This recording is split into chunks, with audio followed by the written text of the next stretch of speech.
and David Kreef. So you should know that I don't know where Amy and Joey are because they won't tell me, but they are together in bed.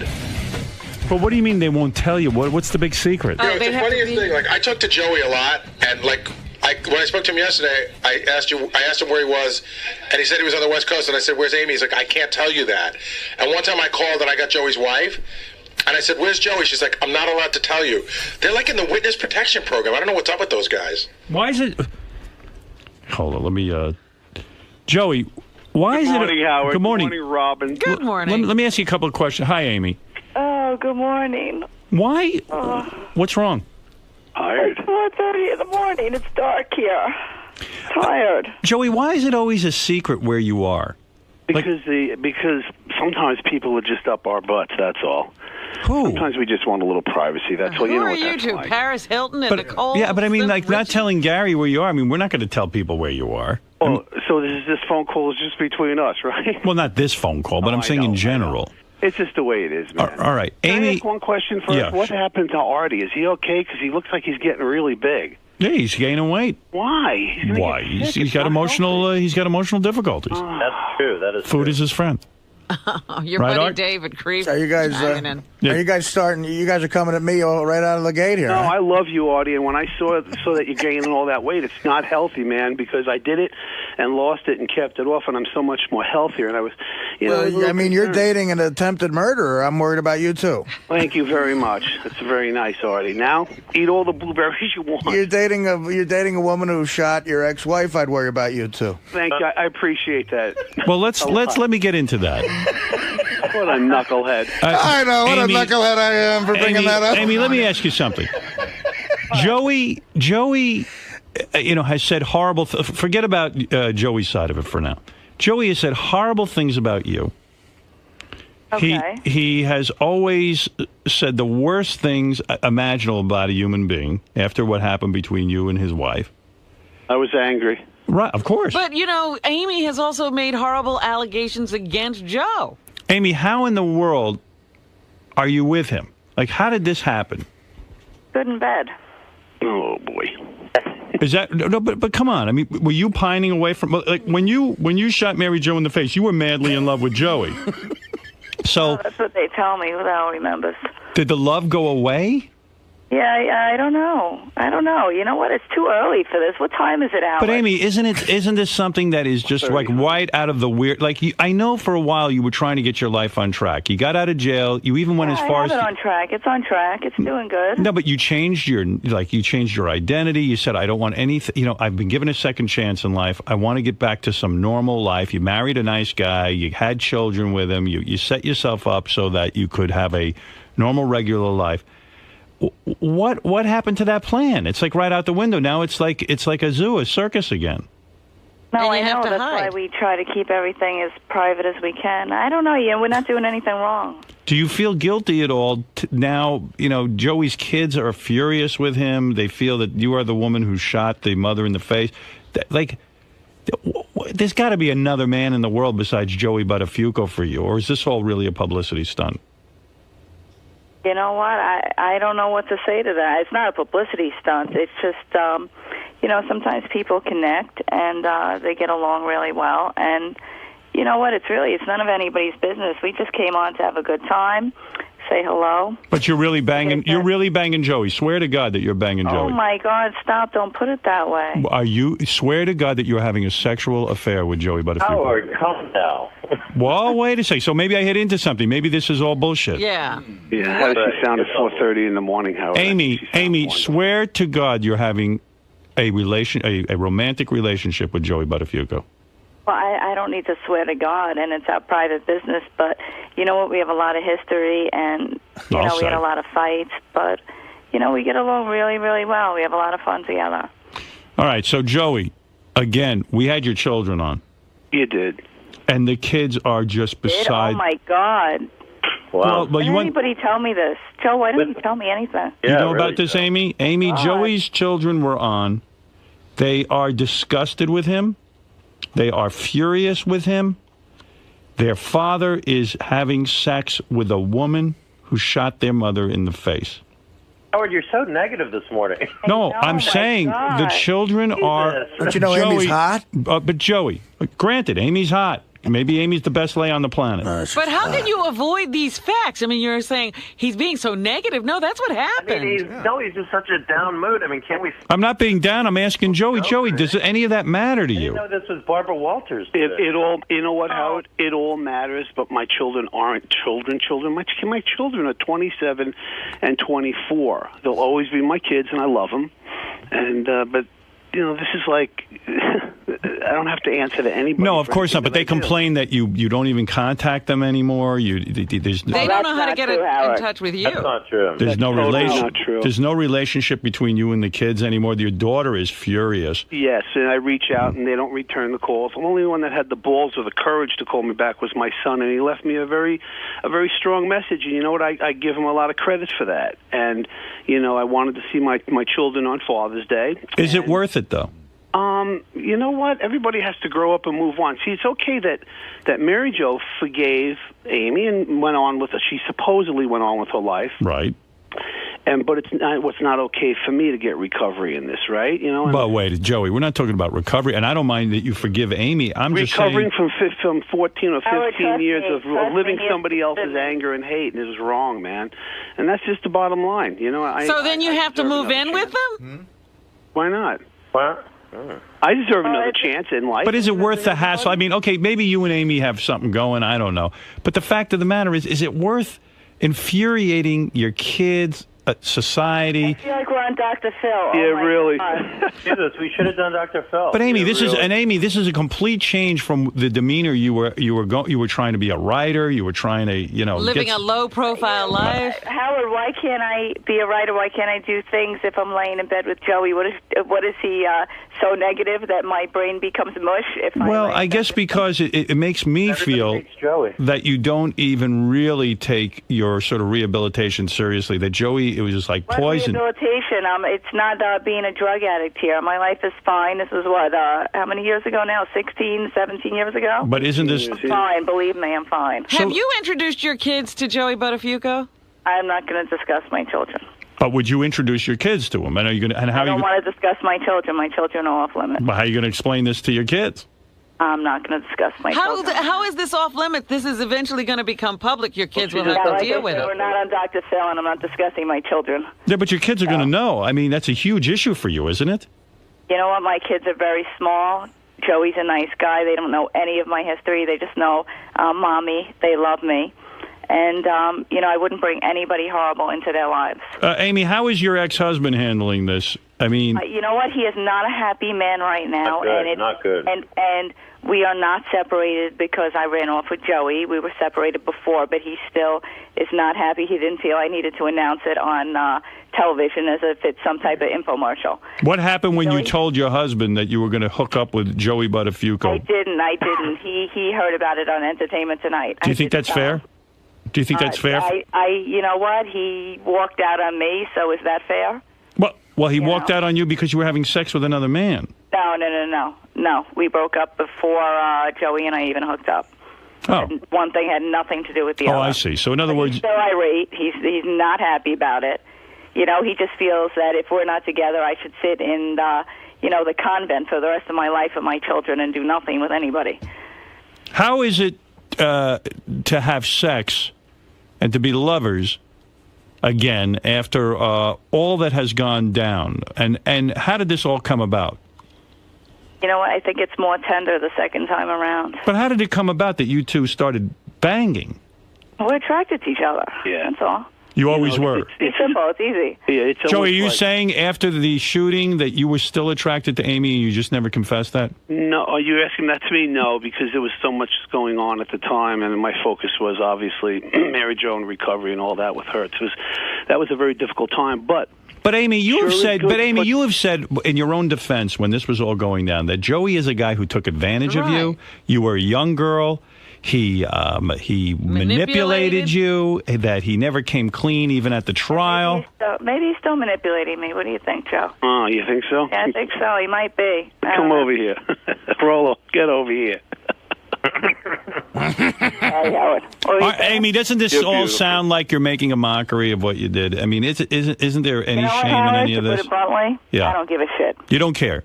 I'm living my life, and I'm enjoying my life, and She's entitled to that, as I I am. am. Well, maybe not. That's very magnanimous of you. I'm not entitled to that. I don't know where does it say in the law. I'm not. Maybe entitled to live in my your life. own morality, you're not entitled to this. Just in terms of the sensitivities for your own children and for Joey's children. Howard, I've spent the last 15 years trying to live for everybody else, trying to be this perfect little person. And you know what? I'm going to do a little living for me. I'm a decent person. I'm not hurting anybody, and we're having a good time. Yeah, That's it. My priority right now is my children. Where does the fucking occur? In hotels or in someone's home? And I agree with. You know what? A little of both. You know, my house is up for sale. My husband is not really thrilled when Joey comes to my home. Yeah. So, There's some you know, video we're kind that of got out on like gypsies all I know over the he place. gets so upset. I know, even though he's not here, and like I said, the demise of my marriage had nothing to do with Joey at all. In fact, he walked out on me. How many times a day I didn't are you? leave him. How many times a day, Amy and Joey, are you having sex? In other words, is it like this mad, ravenous? Yeah, you know what, Howard? I've been so bored lately. I haven't gotten out of bed. Wow. It's like boredom or depression, and I don't know. He's just there for the taking. Bring And on the I peach know. martini. How often are you screwing? Bring on the Honestly, peach is it martini. every day?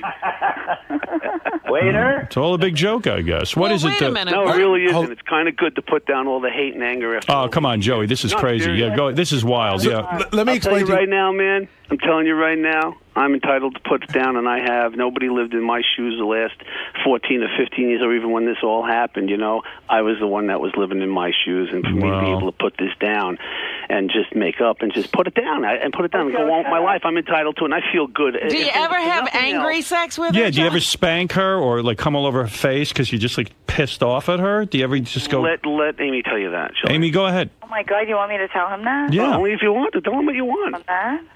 Did he come on your face? Howard, come on, some things are just better. But left Amy, alone. does he come on your face? I think you know something? You know something? Why don't you guys have a baby together? I mean, let's We go were thinking crazy. about it. You're thinking about having children. Howard, let me tell you what they're up to. This is the reason why they called. Okay. Okay. And if I have the story wrong at any time, Joey, let me know. So apparently, there's a videotape of Amy doing a nude lap dance for Joey. Is that correct, guys? Holy That is shit. correct. Okay. They don't really know that much about this, Gary. Right. So now, Amy's husband is so upset when he heard about this Right. that he is now threatening to release hours and hours of, I guess, Amy and her husband shot a ton of them having sex together. My husband is in the video business. That's what he does for a living. And, you know, when you're married, well, even before I was married to him, you trust somebody, and he just forget it. I mean, I don't know. He turned me into his little private porn star. Can I give you a theory on all of this? And I doubt anyone will admit it. The theory is that Amy and Joey aren't He's going to be Dr. Phil again. No, we the go. theory is that Amy and Joey. This isn't Dr. Phil. This is the skeptic in me. Amy and Joey are not having sex. Oh, That my God. Wait. It's Matt Lauer. wait, let me finish. And that your husband took all these pornos, and this is a way to release these pornos and make it seem like you're against it. Can I support your theory, Howard? Go ahead. I will support your Howard, theory. if I Hold on. really- Howard, do you know how many years people have tried to get me to do pornos? Oh, my God. I could have made millions over the years doing yeah. pornos. Howard, I'm Believe gonna me, I'd make professional pornos. I'm going to support your theory by telling you that David Kreef was nice enough to offer us. Amy's husband could have been on the phone with us today as well. Ah. I don't- And I I don't- was going to ask, where's Joey's No, I wife? didn't say today, Gary. I said Tomorrow we can and have. Joey's wife recently withdrew her divorce petition, so Right. something is going on here.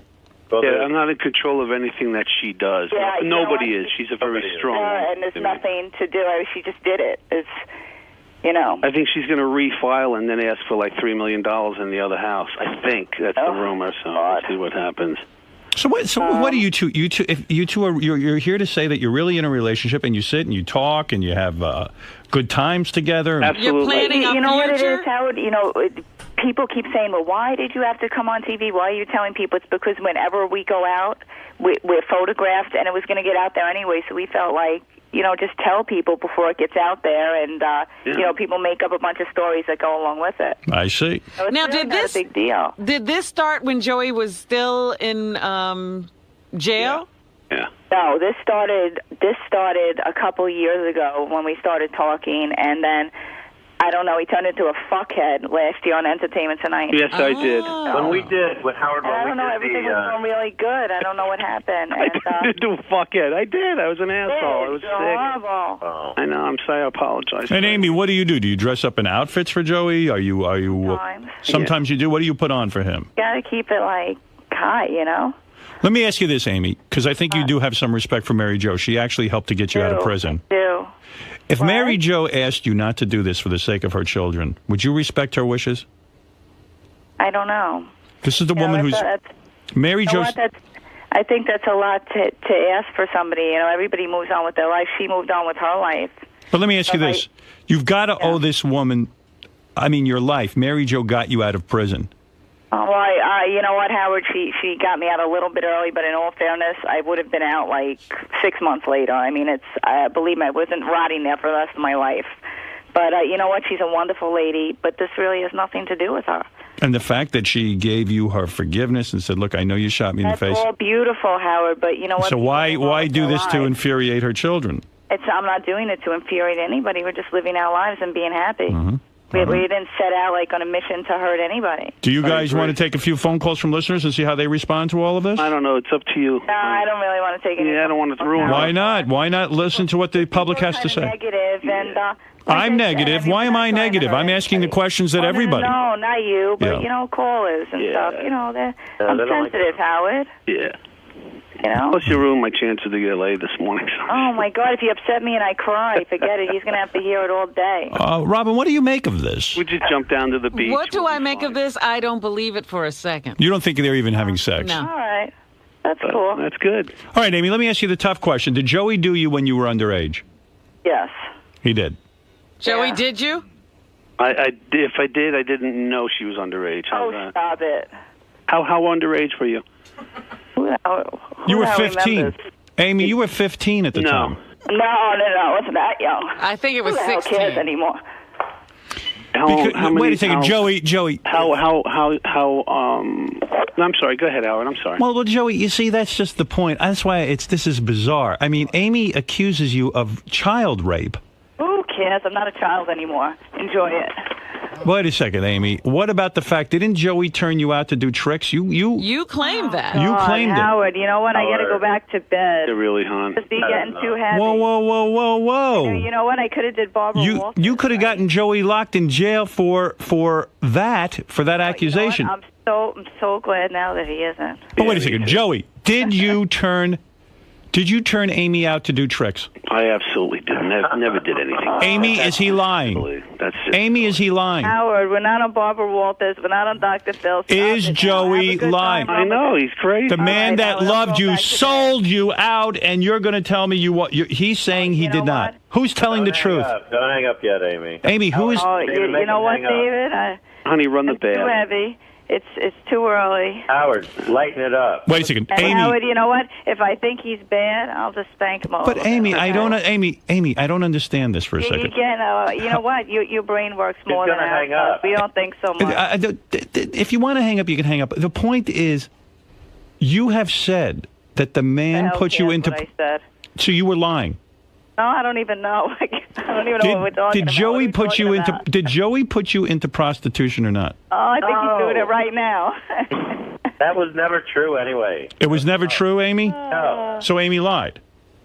Oh, of course I lied. Oh, you did lie. Of course I lied. Okay, you lied. All right, that's what I want to know. Now you claim that Joey, that Amy gave you herpes, or Joey gave Amy herpes. Oh, no, you know what? I was a little immature at the time. You know, I was young, and he never gave me anything. I just felt like it was the way he was on TV saying horrible things about me. Right. And I said, okay, good, I'll say horrible things about him. So then you lied. You know, and I was very young and immature and Yeah, stupid, she and that's what I lied, was she doing. lied. So Joey was You know, telling and the then he truth. stuck with it. So Joey was telling he the didn't truth. Give me, he's all right. He didn't give you the herpes, and he didn't put you into a life of prostitution. No. Oh, all right. You know what? I was a kid. You know, I was very immature, and I had bad legal representation. You're so lie. But no, my attitude, you know, being 17 years old was okay. He said horrible things about me, so now I'm going to say horrible things about him. And you know that's how, you know, we're together now, because only we know, and you know, we forgave each other, and we don't need forgiveness from anybody else, so screw it. I agree. It's just nicer to be like this and not feeling all the hate that everybody else was feeling, and I feel great about it, man. I just do. So I'm glad you two were able to get over it. Yeah. I know, we did. We got over it. Oh, it's our issue. We're the ones that matter. I mean... what about Mary Jo? Mary Jo and Amy made up years ago. She got over it, and... she's been having a lot of surgery to get over it. Yeah. She's all right. Yeah, no, right, Talking about surgery. What do you mean about for her surgery? face? Yeah, we missed something? All right. Oh, I think when she did Oprah, I think they had her do a whole makeover. Dominic Barbara wants to say hello. Oh, I love Dominic. Let's see. Dominic, go ahead. When I go to bed, I have an earphone into the show, and that's how I sleep. Yeah. I dreamt just now that Amy and Joey are on the phone together. Yes. Yeah. Did. You're still dreaming. You haven't awakened. What's going on, everyone? Because I really haven't spoke to anyone. Is it really a future, a plan? It's working right now. Yeah, you know what? There's no future plan here. Just today, enjoying the moment. But why do you always have a producer with you whenever we talk to you? Well, he's more of like Are you a producer, David? I thought he's more like. Well, actually, David is like an agent. Producer. Well, why do you have an agent? I mean, why do you have... Why do you have an agent for this Yeah. relationship? I do other things besides Howard Stern, and what he does for me is that he monitors when somebody like Howard gets a little too crazy, he can jump in. But why am I being too crazy by asking questions? I didn't say you are. I said if you did get that way. You are unmonitored, Howard, and we appreciate it, and we actually trust you. David actually works like an attorney in a way. Well, let's all hope that shooting Mary Jo has become very profitable for everyone in this situation. As for Mary Jo. Actually, she is the victim. Well, Mary Jo got shot in the face. Let's hope she can make something out of this. Wait a minute. I agree. Hold on. Listen. You think Mary Jo planned that? Wait a minute. Yeah, I represented boy, is Joey. she smart. Yes. I represented Mary Jo, and then we helped Amy get out of jail, and I'm sure Amy will agree to that, right? Mm-hmm. Okay. Absolutely. It certainly was never profitable to anyone in the end. It was a tragedy. Whatever you guys decide to do is your thing. I'm not involved. I don't call about it. But nobody should say it was profitable for Mary Jo. That's a horrible thing for you to say, sir, because Mary Jo was a victim. And Amy doesn't deny that. So let's start off with that premise. But don't say it was profitable to Mary Jo. It was listen, not. all I'm saying is it's at the end of the day, 15 years later, it's now profitable for Mary Jo. Why is it profitable to walk around? You'll have to talk to Mary Jo. Why is it? But I spoke to Mary Jo. How is that profitable? Seriously. Well, To you walk have to talk to Mary Jo about whatever she does. All I could say is I don't know about anything about Mary Jo except every time I've asked her to do anything, she even said to you last time that she said she would have done something for $1 million for me. Do you remember that? Yes. All right. And she got shot in the face. How's that profitable? I don't get it. Making $1 million isn't profitable. She didn't make it. Yeah, you didn't give it to her. Where's the million? Maybe not this time. Well, what time did she get $1 million? I don't know. I don't. You know what? know. You know what, Howard? I don't think any of us got $1 million. Yeah, Actually, I have $1 million, but that's because I married Lou. I don't think that counts. Yeah, I mean, all I'm saying, I don't mean it to be a negative thing. I'm saying that people take negative and they do turn it into positive. I think Mary Jo's brilliant at taking a very negative tragedy that happened in her life and turning it into a positive by making up with Amy, having a career, being in love. Excuse me, listen. Up until now, I haven't really commented about you. But and I don't know you, but let me say this to you, okay? Because I was involved with everything. And whatever Joey does, that's up to Joey's business. Whatever Amy does, that's Amy's business. I got Amy out of jail. I took Mary Jo and her mother, and I brought them together to talk. They didn't want to originally, right, Joey? That's true. Okay. Now, as far as Mary Jo having a wonderful life, she found someone she's in love with. They make picture frames or they make some sort of posters. This is no. I won't accept your flippancy towards Mary Jo. I don't care what. Saying she's able to go on Oprah and promote her poster business. That's pretty good. Oh, please listen. I don't care what you do with either Amy or Joey. They have a right to. You can do whatever you want with them. You can have them do a porn movie. It doesn't matter. It's up to them. That's their choice. Amy and I think became friends, and we're good, Dominic. And I got good. Amy. I was the one who got Amy out of jail. Even though she had a lawyer, I went to Judge Wexner. I said, please let him out. They laughed at me. Right, Joey? Yeah, they laughed at us. that's true. You worked hard with Mary Jo. And these guys always say very nice things about you, Dominic. I'm not saying you're not, but please, please, please, please do not ever take Mary Jo in this. Nor does Amy want you to, or Joey want you to. You know what? We never ever tell anybody to do that, and I always tell everybody, I was young, I was stupid, and Absolutely. very selfish. And you had and whatever happened to you in your life, and I read your psych reports, and I will not repeat it. You didn't have an easy trip either. But everyone has to look at Mary Jo as the ultimate victim. And to this day, she's lucky to be alive. No, nobody ever said that. We right. don't. We Well, do. Amy, you bring up the point. You said you were young and selfish. Have you changed? Well, I'm not young anymore. Maybe She's I'm still a little selfish. selfish. Yeah. Isn't Okay. everybody? All right. I just wondered about that, if we had addressed that. Mary Jo. All right, Dominic, thank you. By the way, Dominic, I worked with Mary Jo on Tonight and The Insider, and I think that she would tell you I was extremely fair and honorable with her and have never said anything negative about Mary Jo at all. All I'm saying is she's... Nah, you guys were getting a little negative. You guys were. You started saying she's David making was. money off... Yeah, David was. No, that wasn't my point. What I'm trying to say is she took a negative and has turned it into a positive. As a There's role no model. turning it. And There's if no she's turning able it. to make money, which Well, I didn't hear it that way. Yeah, that's what I ridiculous. meant. I mean, that's why I'm just clarifying it. She's for you. on Oprah because she's got a hole in her face. Well, listen, look, guys, here's the thing. So you're here to announce that the two of you are a couple. Well, no, we already announced that, Howard. Well, I mean, you're announcing it on my what show. are you announcing now, We're then? working on a pay-per-view show with your guys, David Asher, over at In Demand, and we're excited about They're it. not my guys. I have a television channel on In Demand. They're not my guys. I don't own them. I understand that. No. So what are you doing? So what are you working on? A pay-per-view special? Yeah, that is on In Demand, and it's a reality series. There's been a couple of other reality series that I guess have some similarities to this. A Joey and Amy reality series. And do you think it'll be successful? Won't the public be appalled? You know what? Aren't they appalled when they see a car wreck on the other side of the street and they stop to watch? By Howard Stern, and you've done very well. I don't know. I don't know that people are appalled by me. Oh, Howard, stop it. I don't think they are. I don't They think are, but we love you anyway. You're seasoned, dude. I don't think the fans are appalled by me. Who made that comment about the no, appalling no. thing? Was that Creef again? Yes. Yeah. What laws has Howard Stern broken?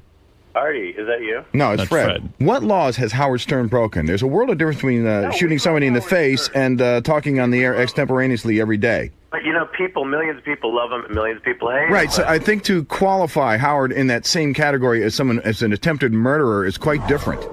Is it not? Yeah, I mean, that's a little unfair. Dude. Well, it seems a little unfair. I don't know. You know what? I What's think unfair? David Getting shot in the face, that's taking this unfair. out today. What is that? Hey, guys. Wait, David said this. What the hell are you taking it out on me for? No, I'm just I didn't saying. say that. No, David is No. David is very we said slip. we It's said not- David said it. Yeah. I know, What did so I say? pick on David. What are you picking on me Well, for? he is picking on Yeah. David. He's not picking on I'm you. not picking on you. You are. Yeah, you are. You turned it down on her. But You are. No, or were you not convicted of attempted murderer? I was, but you know what? I was a kid, and you know, Right. here we are today. And I'm thinking it's very unfortunate. And I think you were a victim then, and I think you're a victim now. What do you think about that? How is she a victim now? Because these people are like leading her down this path to do things that are totally stupid. I mean, forget about Joey's kids for a second. Maybe Joey has a point that they're adults. But what about her kids? my husband. Now Oh, explain my to them what happened. You shot this woman in the face. Now you're profiting by it? What kind of example are you setting for your kids? Wait. How are we profiting by it? Yeah, why are they profiting? Well, pay-per-view. Yeah, I don't understand. Yeah, Pay-per-view. why Are would you not talking to supposedly In Demand? Did you not go on Entertainment Tonight? Do you not do these shows and make money from it? She That's wrote not 2 books. profiting? She wrote 2 books. Okay. All right. Look, listen. Amy and Joey are saying that they are now having sex. In the I find that reality really show. sad on Amy's part. I really do. You feel sad for I her. feel sad for Amy. Man, you're Why- sad? Why do I you feel sad for her because You she know was what, a Howard? bit. You I can mean, never be Dominic sad brought for it up. somebody I don't know sad. any of the particulars of her background, but you get glimpses of it from the things you've read. She was probably molested as a child. Probably didn't have a very good. You were not molested as a You know child? what? You That's know the what? stuff that I've heard. I don't know if it's not true. I'm sorry. That just aren't true. Wait a minute, it's just not true. Who is this guy? Fred. Is he Right. Amy's psychologist? I mean, No. what are you, I know. It's stuff that's been in the press, dude. And I'm sure if Dominic were on the phone, he'd probably back me up on this. Although maybe he can't because he was the lawyer of record. All right, listen. No clue, I got and you've done no research, obviously. And I don't think you have a human bone in your body. How's that? Fred, Amy says that Amy says that she was not molested as a No, child. you know what? She was underage, was she not? I'm just telling you what she's saying. Was she not I thought you underage? meant, as a little kid or something. But it's still, were you not underage? That's still considered molestation. That's still considered Well, rape. yeah, technically, but it's not. Yeah, like technically, no. It's not 6-year-old technically. sitting It there is with a rape. priest. Rape is rape. You spell it with 4 letters. It's rape. You know what? Like I said, I forgive him, and we've. Well, maybe moved you on. do, but the law doesn't. And you know something? I have a daughter, and I would not ever forgive anybody for doing something like that if that ever happened. Well, that sucks. All right. Yeah, listen, let me it move does suck. along, Fred, if I may. Sorry. I appreciate your comments. All right. So let me get it straight. Amy and Joey are now Pitching a reality show. Is that No, right? we're just rolling and having You know a what? good You know what, time. Howard? I got to tell you, we don't need to be together to have a reality show. We could have just been 2 independent people, together for a show. We don't have to, lay in bed to have a show. It's true. Joey, are you in One love has with nothing Amy? To do with the other. Are you in love with Amy? Are you talking to me? Yeah. Yeah, he's talking to you. You know what? I'm having a really, really good time in my You know life what? right Fuck now. you. Get out. I love you, darling. I love you, babe. Come on. No, you stop. don't. Yes, I do. Amy doesn't feel you love her. Well, he didn't just jump right up to say it. Why couldn't you? Why, if you're having? You know what, Howard? I think we got to go. Now, Amy, do you love Joey? Not anymore. Yeah, I love you too, baby. Come on. Yeah. Come on. Oh, all right. Amy, that No was question Amy. about That it. was like a sock in the head, right? Yeah, I think it was again. Yeah, no, That's you know. all right. when No, you know what, Howard? I think he likes my body. I think that's what it is. Well, I'm sure he does. She looks wonderful. Yeah. She looks beautiful. So, Joey, you're not in love. You're not in love with Amy. But you're having a lot of You fun. know what? I really am. I got to tell you. The neck up yet? Say it again. Have you looked at me from the neck up? Let me looking at you right now. Yeah. Joey, sure. are you capable of loving Amy? Yes. And you're in love with her? Yeah, you know something? It's nicer to put down all that other stuff that went along with it for the last 15 years. Are you in love with her? It's a lot easier to do this, let me tell you you. see how he's dodging that, right? Yeah. Are you in love with her? Anything. You No, are. honey, Yes, I'm you not. are. I'm not. Yes. All right. I'm not All right. dodging anything. All right. I'm here, babe. Amy, you're in love with Joey, but Joey's I'm not in here. love. Amy, you're I'm in not love. with him. You're in love Yeah, with him. I'm not in love with him. I am not. You're not Get in it. love with him. No, not anymore. I think she's in like. All right. Well, because you hurt her by saying again that you're not in love with By her. hesitating. Right. Yeah, no. The woman is. No, you did. You hesitated. The woman is No, spreading no. her legs and giving herself to you. Work so well together. Searching for the right words. I don't want to be put know out what, on the Howard? porch. Howard, I'm not a stupid girl. I'm enjoying it for the moment, and if it doesn't work out, there'll be somebody else to enjoy for the moment. All right. Fair enough. Amy Fisher, Joey Buttafuoco, and David Creve, thank you for calling in. So much. Thank you. All right, And good guys. luck with All your right. reality Take care. show. Thank you. Bye bye. All right. Good night. I'm going back to bed. Good night. Run the bath, honey. Well, there they are. I don't know what to make of that, but I thought I'd bring it to you anyway. The ongoing saga. That's the weirdest story I've ever heard. I mean, if somebody shot someone I love in the face, could I sit there and fuck them?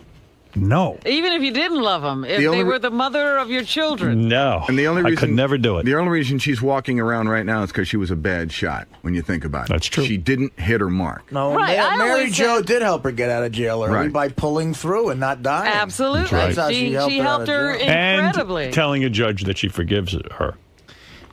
But if she had been killed, Amy probably would never have gotten out of jail. Right.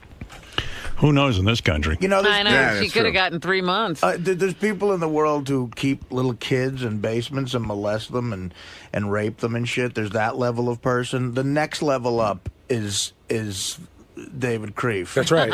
I don't know. He might be these replacing are that. the lowest form of human beings. They're exploiting kids. I agree with Rob, and I think it's bullshit. If that's the case, it's just to make a buck. So they're going to put Mary Jo and the kids and Amy's kids through all this again just to make $1. they're the lowest form of human scum. Don't you think? I mean, leave no gray area. They are scum. What if I told you like OJ and Denise Brown were in bed together, right? And calling in just on the to show? make a buck. Yeah, I would say that's disgusting. And I don't believe Fred Goldman has to go through that again. Oh, he's going to live next door. And if Amy's really got $1 million from Lou, her husband, then what the hell is she doing this for? They're the worst actors in the world, those three.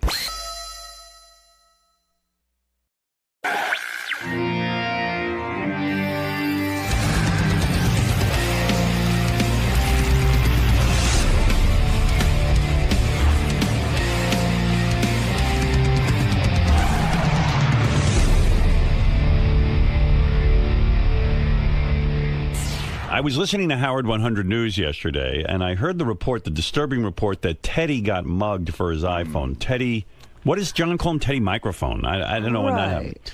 Teddy just got married. Yeah, it turns out he was on the subway, and he says like a pack of wolves, like 7 guys descended on him and tried to fight him.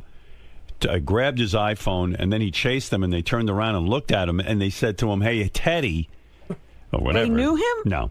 They said, "Hey, look, guy, stop chasing us. You're being foolish." Like they almost said, like, "What do you want to get your ass kicked?" Asking for trouble. And Teddy thought about it, and he said, maybe this guy's giving me good advice.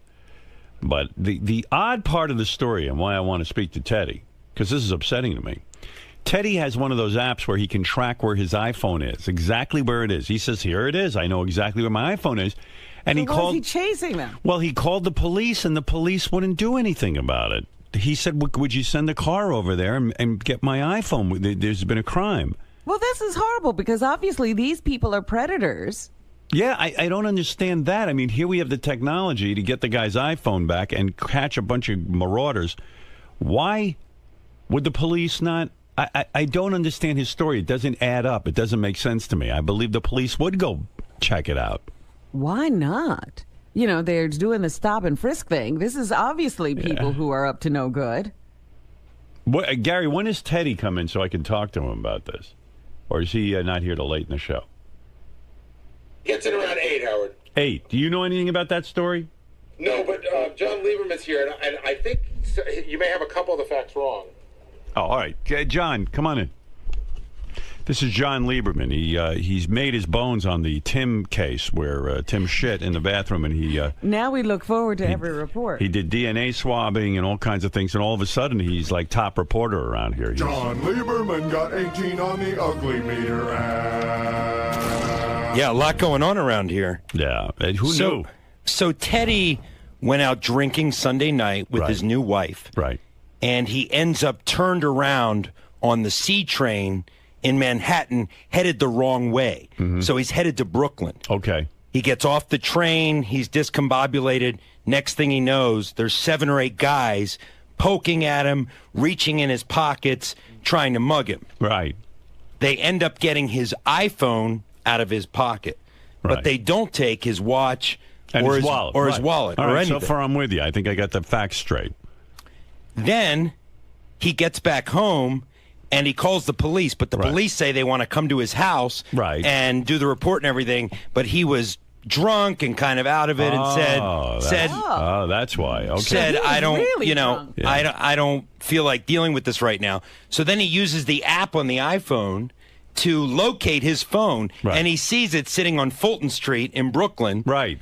For hours and hours, and then he wants to go back. Yesterday morning he told us he wants to go back and find his phone. Vigilante style. Yeah, I heard that. Yeah. And we advised him that it's probably not the best idea to do Well, why that. won't he?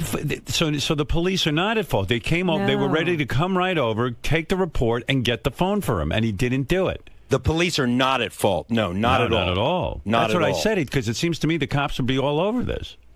Well, look, I mean, people get their... Where is his iPhone now? Is he still able to track it on his iPad? Yeah, he's still tracking it on that app. Now, why won't he call the police now?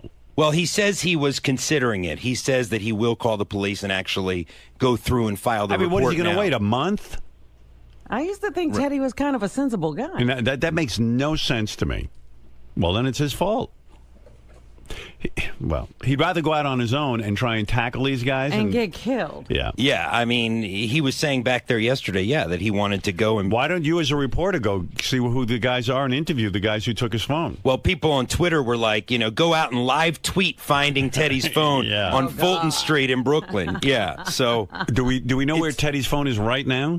We know exactly where it is. Yeah, we know exactly. We know approximately the block it's on in Fulton Street. It's sitting in some guy's apartment blinking. Hey, while I got you here, yes, I mean that story makes no sense to me. I don't understand it. I don't understand why he's not calling the police. But can you imagine being that drunk?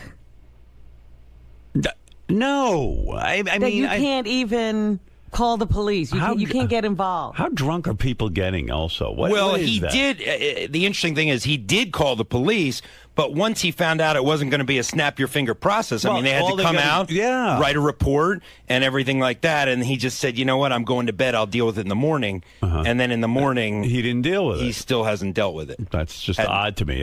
That's a fascinating man. I would like to interview him about that. Well, I would also. I mean, was his wife with him? Yes, his new wife was with him, and I believe that Sarah, Tim's assistant, was there as well. Right, because they're all very friendly. Right, and it was it was a party. It was a Sunday party. I understand they went to brunch and they were drinking all day. And sometimes, when you go the wrong way on the C train, you can get into trouble. You're so drunk you don't know how to get home. Right, he probably was out of it. So and not one of them knew they were going the wrong way on the C train. Well, it was just the two of them. It was just Teddy and his wife at that point. And when these packs of gangs, these groups, I mean, they can smell blood. I mean, they could see that Teddy was drunk. No, they can smell booze. And they can smell booze, exactly. So they pounced on their prey. They found that he was weak, and they got his iPhone. Yep. Luckily, he wasn't hurt. He had a little bruise on his head. But well, I still say you should call the police. He could easily get his phone back. Yeah. And the imbeciles who took the phone. Well, the longer he waits, the more ridiculous it is. Something's up with that story. I don't know. I don't get it. Maybe it wasn't a pack of guys. Maybe it was one dude. And one little dude, and Teddy's afraid to say that he couldn't defend himself. Why wouldn't you call the police for your phone? It's a $700 phone. Teddy says he actually ran after the guys after they took his phone. Yeah. He ran after them, and one of the guys said, "Dude, just go home." Right. Almost like, right. Don't. No, what are you doing? Advice. Yeah, you're gonna get your ass kicked. Yeah, the thugs were giving Teddy advice in his inebriated They felt state. bad for him. Yeah, yeah. I think they felt so bad for him. That's why they didn't take his wallet or his watch. Well, that doesn't make sense to me either. The wallet and the watch. But, all right, I want to hear from him. But you bring him to me at some point. We'll give him a grilling. And I believe you covering the story when he goes to the police and being part of the chase down with the police, you would be terrific go on the that ride. beat. Oh, yeah, we'll be there. You'll be on the ride. We'll be there for all of it. All right, real good. Okay, keep me posted. Oh, while I got you here, let me ask you another thing. Sure. Did you do the toe fungus Gary report? I did not. That was a Lisa G. That's her beat. Lisa Gary's G. toe fungus. Gary's toes or Lisa's beat? Yeah, I got to tell you, because I was so curious when I heard that story, because Gary was at my house over the weekend. And, of course, he goes in my pool. And I noticed his toes looked absolutely horrible. He's got his fungus back? He had laser treatment. I thought he had gotten rid of it, and it was like one of the toenails was like almost sticking up like in a weird way and look rotting. Ew. But on the report it said that he put on some sort of cover-up thing that makes his toes look normal, but they look nothing like normal. What is he putting on his toes? There's some sort of medicine, and the medicine is administered by a thing you put over the nail, and when you put it on the nail, it makes your toe look normal. Why doesn't he get rid of this fungus? When you were at my house, was that before you put this new cover-up on your nail? That is true. There's before. Oh, man. But I never saw anything nastier or gnarlier than that toe. I think it's funny because they probably were. I've been at your house 3-4 summers in a row. This is the healthiest I've ever been. It's only for one toe. One toe, But oh my God, Gary, that toe has some fucking look. I mean, it is. You cannot. What does it look like? It looks like, to me, I looked quickly because I didn't want to bum out. We were having a good time, and I didn't want to concentrate. But the whole time Gary's in my pool, I'm like, I hope that shit doesn't spread to me. It doesn't. Mary and I had a long discussion. Mary's like, you've had this for like 7 years now, right? And she's like, we use the same shower and everything, and you don't. I don't think. I mean, it can spread that way, but I think I got it from from I don't know, like sweat in the socks or running. That's what the podiatrist said. No, but, it's unbearable to look at. And Gary's toe, it's the big toe. I don't know which foot it's on. Both. The big. So it's the one toe on each foot? That's right. I looked at one. I went, oh! I looked away, and then because I was talking to Gary, we had a good time, right, Gary? And the big toe. And then it looks almost like the nail is lifting off the foot and it's sticking almost straight up in the air. It's weird. Yeah, I think you must have glanced and seen that, but that's not what it looks like. What does it look like? It's just discolored. You want to show? No, but doesn't it stick? It's no, like all it's not. It's not super thick. No, it's not any longer. You know, I keep them trimmed. It's not any longer. It's not sticking up. It's just discolored. Not bubbly. Should we see it? Well, like, now you would know because now it's been. I had this weird process where it's cosmetically covered up. It's cosmetically covered up, but the cosmetic stuff that they use is also has medicine in it that's treating it. Oh. I mean, could you imagine what this is? They've been treating this thing for years. It can't be killed. I've had friends who have had this I've had friends who have had it for 10, 15 years. It won't stop. I've had the laser treatment 3 times, which got rid of everything but the one toe. But the one toe. Why is this toe so I don't know, Robin. You're a nurse. Tell me. It's a mess. You never saw anything like it. And you're saying it looks normal now with this thing on it? It looks more normal. In other words, if you stared at it, you could tell that there's something going on. But if you glanced at it, I guarantee you, Gary's nail is thicker than a normal nail. It's bubbly, like almost like it's. Well, you can't tell now it's covered. You think the cover is good? I bet you the cover's bad. Remember, he thought his teeth looked good. His teeth used to be good, and they were terrible. I mean, my God. It's not bubbly. It's just discolored. It's yellow. I think it's more than discolored. I think it looks. Rotting. I will tell you that they were in the best shape they've ever been in. I hear that, but the one. But I'm saying you've seen them 3 years in a row and you didn't seem to notice. I understand. I noticed. Don't worry. Notice like this. But this one, this looked This looked scared you. This looked like from Mars. This isn't even the worst. This isn't even the worst case I've ever seen. Like mine are mild compared to others. First of all, the bottom of each of the toe is healthy. It's just the top part. It's like half the nail. By the way, why can I have a discussion with you about this, but Ronnie can't have a discussion about anything? I don't know. I just find Ronnie, he's such a good guy, but he's something in the way he grew up or something. He's immediately combative. I think he must have been picked on or something. And you know what I was thinking yesterday, too, that he doesn't understand the term defensive because every time you say, Ronnie, why are you being so defensive? He goes, I'm not defensive. I said good morning to him out there, and he grunted. Right. He grunted like a Neanderthal or something. Yeah. I mean, he's very upset. You can't even say good morning to the guy anymore. No, he was. I got to tell you, yesterday we spoke to him on the wrap-up show. Yeah. John and I got off the wrap-up show. It was the first time where we just, John and I, we sort of recap, right? And we were like, I think we felt sorry for him. He seemed very defeated. He's a confused guy, and he seemed very upset, and he seemed really shaken in a sad kind of way. Really? He thinks everyone's out to get him, but he's paranoid. His button is when anybody says anything about his lifestyle, like when Scott DePace questioned the going out with strippers, when the psychology guy questioned the swinger lifestyle. That's his Achilles heel. When anybody questions the way he's decided to live his life, that seems like he just explodes. And Howard, nuts, yeah. and at dinner last night, Lucas was here for the wrap-up show yesterday, so he saw a lot of what went on with Ronnie. Right. And at dinner last night, Lucas was really upset in the sense that he doesn't know the show, so what he got was that there was a guy that came to the wrap-up show, Ronnie, who he's met before, who seemed very sad, who seemed like he was going to quit his job because he was so upset about the way you talk about him. And Lucas was like, "Is Ronnie going to leave? Is he going to quit?" Because he just seemed so upset, and it was very upsetting to him. Ronnie upset Lucas. Well, not on purpose. Go. You upset Lucas. I didn't do that. What? I don't have to say hello to you. What? What do I have? Who are you to me? I don't have to fucking say hello to you in the morning. I didn't say you have to say hello. Well, I see you out there, and I say good morning. And I said, yeah. And a normal person can just say good morning like everybody else out there. Fucking open your ears. You did grunt. I said, yeah. You were down tweeting. I don't have to fucking talk to you. Who the fuck are you? Put your goddamn jacket on. You don't have to talk to me. You're right. Put your jacket on. Were you really bummed out on the wrap-up show, or were you just you know what? Give me a fucking break with you and being all over my case, First of all, bringing these fucking douchebags in here to fucking rip my asshole apart. Do you think? You know first what? Of all, I don't really care anymore. You do what you want. But can I say something though? My defense. Be my guest. Okay.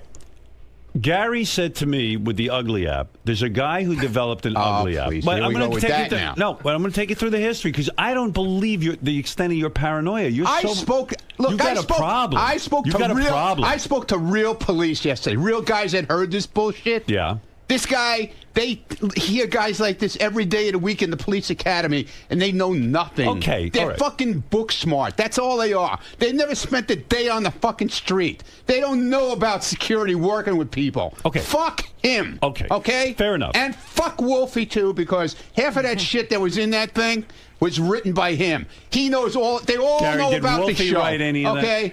that you know of? I'm telling you, Wolfie sent me an email this morning. And Fuck Wolfie. and I don't want to hear about Wolfie. But hold on, Ronnie, he said to me... Fuck him. He said if he's a smirking face piece of shit. Okay?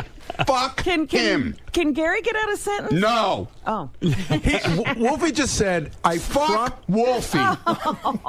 No, go ahead. What did Wolfie say? I'm curious. He said, I swear to you, Oh, yeah. I met this Everybody guy, swears. and he did a profile. He goes, I would, in no Profile. way, shape, or form did I write what this guy, the profiler, had to say. Look, and he I also don't said, believe- Club I don't foot, bel- him I and his don't- club foot shoes and shit. What about a Fuck club him. foot? He's with his I have no idea what he's fucking talking club foot Club shoes he foot. wears. What are you talking about? That fucking guy was in here. He's a fucking douchebag.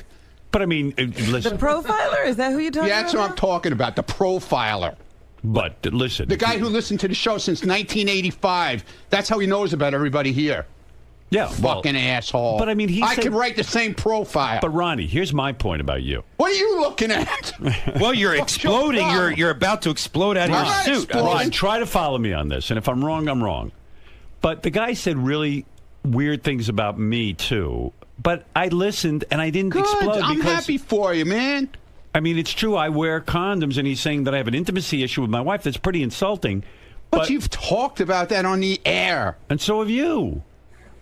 That's what I mean. You've talked about security a million times. So how does this? No, I don't. No, I don't. But everyone knows you're the brag security about guy. what my fucking credentials are or anything else. You don't do that kind of shit. But you get keep so your angry. You keep your mouth shut. You're the only one who gets angry. I'm going to stand there with my hand on my heart now. What the fuck is that? I don't know. You get so angry, though. So say to the guy, hey, I don't believe that. Fuck him.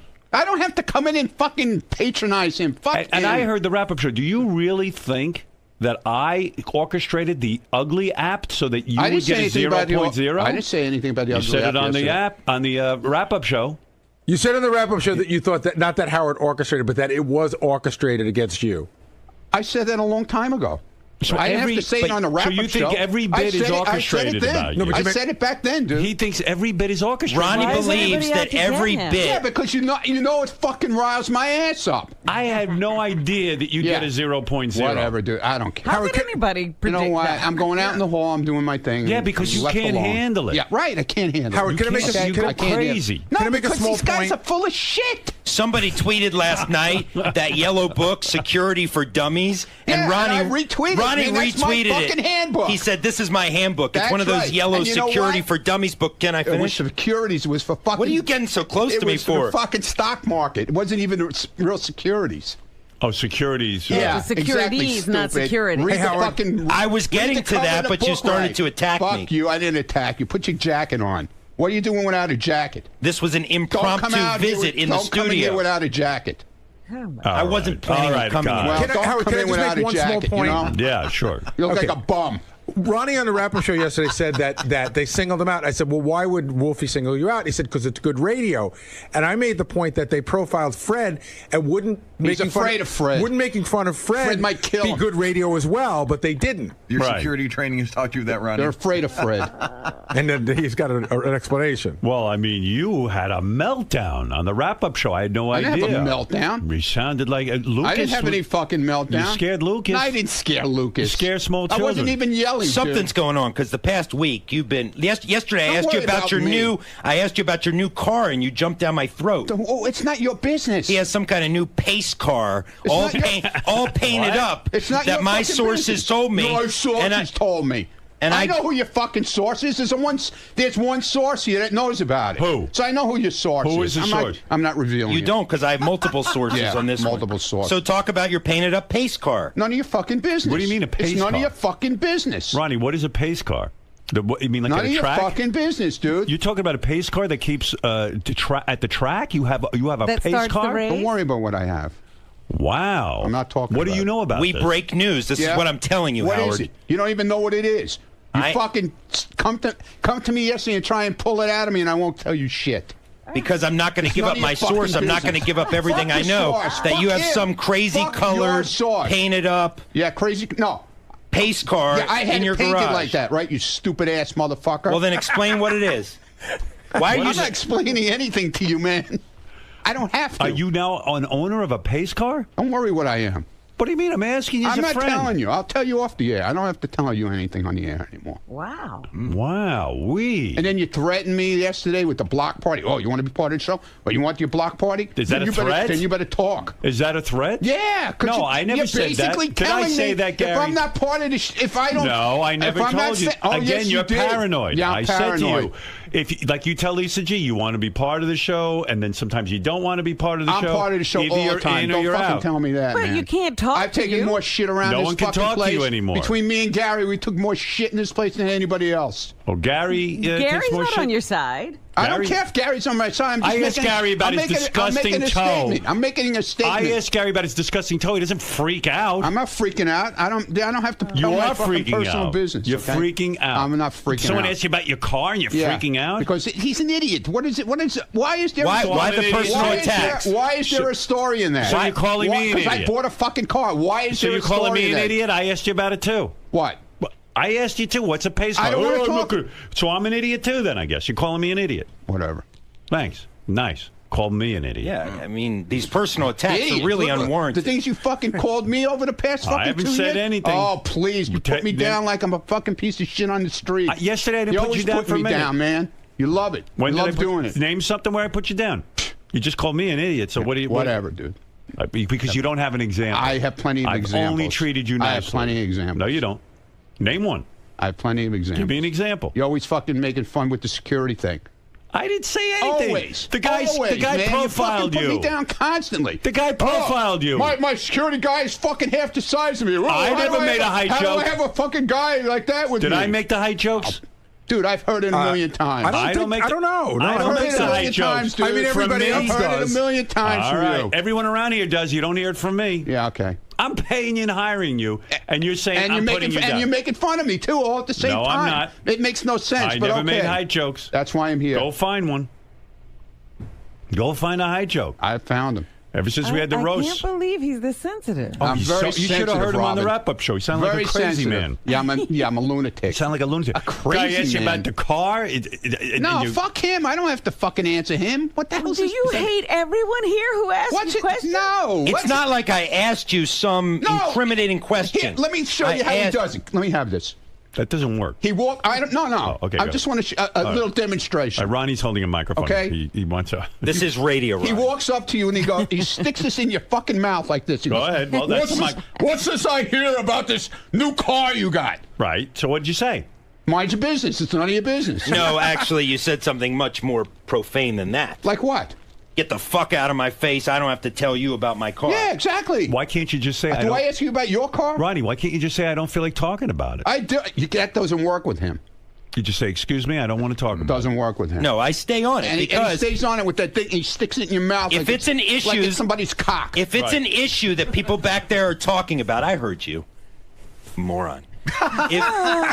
If this is an issue that people back there sure are hope you heard talking me. about, then I am entitled to ask him about it. He's the newsman. He's got to ask. It's not news. But it is Why- news. it's You not got a news. pace car? People It's not back news. there Why are are you talking embarrassed? I'm about not this. embarrassed. Why won't you talk about I your ain't pace fucking car? embarrassed. Why won't you talk about your pace car? It's a great fucking car. It's a So collector's tell item, us about okay? it. No, I don't want to tell you about it because it's the way you handle it. When you walk up to somebody and say, "Hey, listen, hey Ronnie, you know, I just heard something about from somebody that you got this really cool car." No, instead you walk up and shove this cock in my mouth and go, Cock?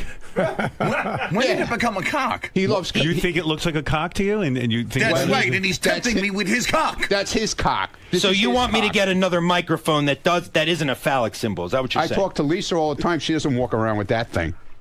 But you stick it in Well, that's everybody's because mouth. you have ulterior motives. So with what Lisa. is this? You bought a pace car. Do you go to the track with it? No. And what, you drive it around town? It's a car. It's a regular car, but what does it have? Stickers all over it? It doesn't have stickers all over it. What does it say on it? How does one distinguish that it's a pace car? Because it says it. It says pace car. Indianapolis 500 pace car. Now, this is a car that you drive around in every day? No, when I feel like taking it out. Is this in addition to your other cars? Or Yeah. It is? Yeah. It's a collector's item. It has collector's insurance on it, everything. Now, what's It's not so like special about a pace car in the sense that it's... They only made 500 of them in that year. And why do you like this so much? Because I like cars, okay? Do you feel that people... You like your things, Yeah. I like cars. Do people that feel... bothered you too, I know that. No, I'm asking... I didn't do anything. I'm You were just doing so asking good, you. Ronnie, up Yeah. until that. Do you feel people will think you're... I feel shit coming on. No, you know? I'm asking you... I'm paranoid, But remember? let it come on. Don't just anticipate it. said, do you feel people will think you're in the race car business if No, you drive I don't a know. pace I don't car? care what they think. But doesn't it appear that you're in the race car business? No, absolutely not. Mm-hmm. That's it. That's the only question I had. Good. Do you wear a jumpsuit? When Yeah, I wear a jumpsuit. Yeah, I wear a jumpsuit, a crash helmet, racing with, gloves. with a microphone. I don't so know I'm in anything contact about with my pit crew. I don't know. Is this common that people drive around in pace cars? No, Yeah, they make 500 of them. It's a collector's item. People like to buy them because they're really into the. I'm like Jay Leno. You know, I collect cars. It's a replica of the car that was actually used maybe that year. Oh, it's a replica. Yeah, it's not. It wasn't actually used at the Indianapolis 500. They made 500 of them. I see, and it's a special thing to walk It's a around special with a pace edition car, right? And it says pace car on it. Yes. And then people will look at you. Yeah, it draws a lot of attention when you're driving it down so the street. that bothers you too. Your hair draws a lot of attention too. You know that, right? Your hair? Yeah, his hair. He's got this whole thing going on. He won't admit he dyes his hair. Do you everybody knows it, but okay. Ronnie, he's just trying to push my buttons. No, do you dye your Let hair? me tell I like to push my unequivocally fucking do buttons not. too. I unequivocally do not You dye like my pushing hair. my fucking And it- buttons, Mr. M26. And look how defensive he gets. Look how gray it His is on the eyes side. There's no gray. Your fucking eyes are popping out of your fucking Look head. how gray it is on the sides. Okay, if I you leave a dyed little it, bit. That's the whole idea. You Look are at not my going to rile mustache. me up, Ronnie. Look at my mustache. Look at all the gray I leave in it. You're scaring me with your laugh and the fact you're so close. Listen to me. If I use the product that you claim I use... You don't like that I'm close? How about when you stick that black thing in my mouth, huh? Excuse me? If I used hair color, it would be a much better color. No. It is gray on the sides. No, you try to make it more natural looking, but you're not doing a good job. I swear You're not doing on a my good job. child, I don't dye my hair. Well, there you go. So there you go, Ronald. Are we done? No. You always attack. You came in here. How attack is it me. attacking I was you? out there minding my fucking Ronnie, business. how is it attacking Oh wait, you? here's Wolfie. Let's find out. I'm not talking to him. Hey, Wolfie, No, how you I'm doing? leaving for this part. What is it, Wolfie? Sorry. Here he goes Sorry. again. Oh, Yes. you're such a baby. Yeah, Just I'm a listen to baby. Wolfie. Yes, I am. So what do you have to 'Cause I say? don't Maybe he wanna wants to talk to an idiot. apologize to No, you. not him. He's a smirk, fucking Smug.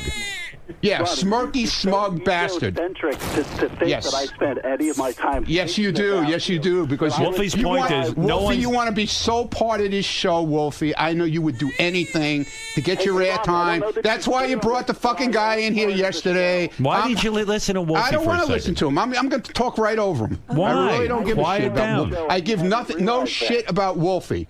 When we do our block party shows, he covers it in Pennsylvania. He'll only turn in interviews that talk bad about me. That's fuck you, Wolfie. Wolfie, go and fuck yourself, man.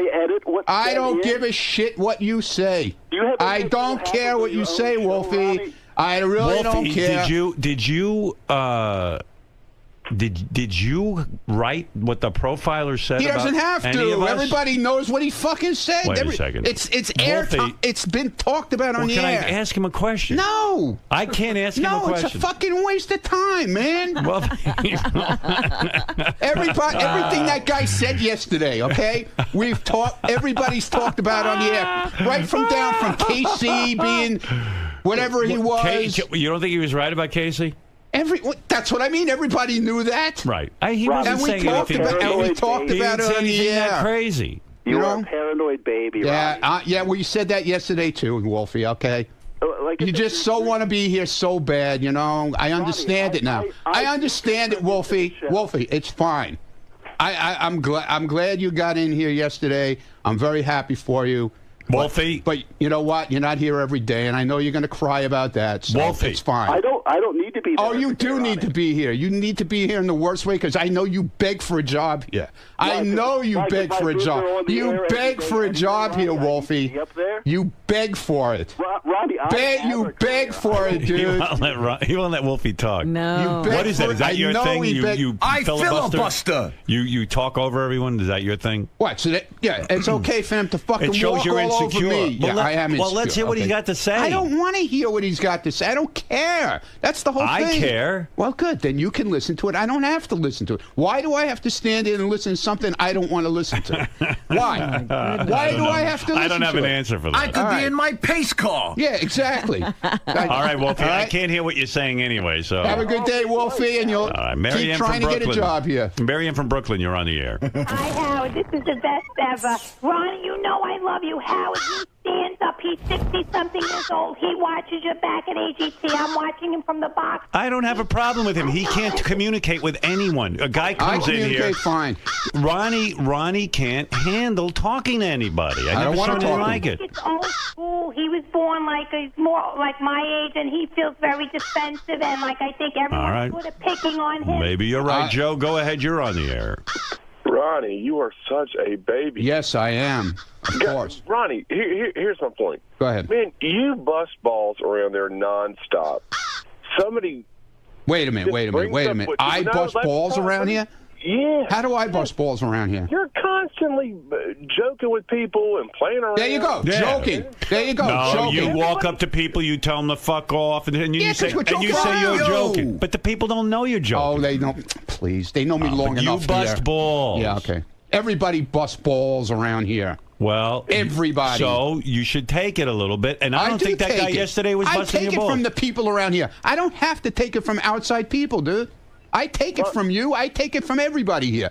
Nobody gets their balls Is this busted. a case that you can dish it out, but you can't take it? No, that's bullshit. I take it. You can't tell me I don't take it. All right, let's go to Clayton. That's horseshit. Clayton, what do you have to say? You don't take it gracefully. No, maybe I don't, but I take it. You got to calm down. You're going to have a fucking heart attack. Yeah, no, Clayton, I'm going to blow another eyeball. Yeah. You know? Yeah, well, now I see why your eyeballs are blowing out of your head. Clayton, go ahead. Hey, Ronnie, you got the 82 Vet or you got the Buick Grand National? Neither one, dude. It's the Come on now. Neither one. I'm serious. It looks like a Corvette to me, the one I just that saw. one he says he doesn't I'm saying have. it's a Corvette, Ronnie, but it's not 82. Oh, it's Ronnie, a Corvette. I'm sticking up for you. It's a And it's very not. sharp car. By the way, it's it's very, not. very sharp. It's not 82 pace car. It's a 78 pace car. The Wow. Okay, man. No, not mine. But I'm just saying the pace car he's talking about is not an 82. It's a 78. Silver and black two-tone. Ronnie, are you upset with the source for telling John Lieberman about your car? You know what? It's part of the deal around here. I know who it is. I definitely know who it is. Who is it? I'm not saying. Who do you think it is? I definitely know who it is. I'm wondering. Is it Richie? I'm not saying anything. I just said I definitely know who it is. Richie Wilson. I didn't say anything. I'm asking you. Who's the source? So you don't know? Because you would identify. Okay, I don't know. Okay. I don't. It was not me. Was not Richie? Did not say a word. I didn't say it was Richie. It was multiple sources anyway. I didn't say it was Richie. It was multiple sources anyway. Who are you suspecting? Good for you. I'm not. Why are you not telling me that? I don't care. I care. I don't care. Who do you suspect? I don't suspect anyone. So maybe you don't really know. I don't really know. You're right. I don't know. You don't know? I don't know. Don't know. Wow. Boy, oh boy, you worked up. Yeah, I'm worked up.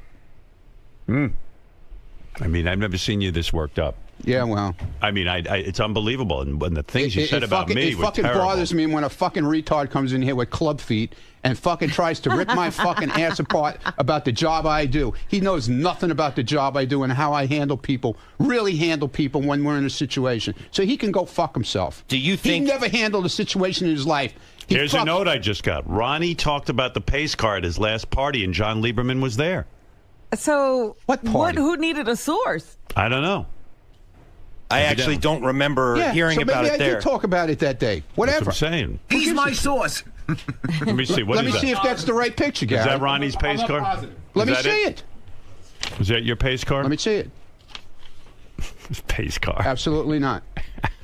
Absolutely not. Absolutely not. Nope. Can you imagine him driving around in his pace car?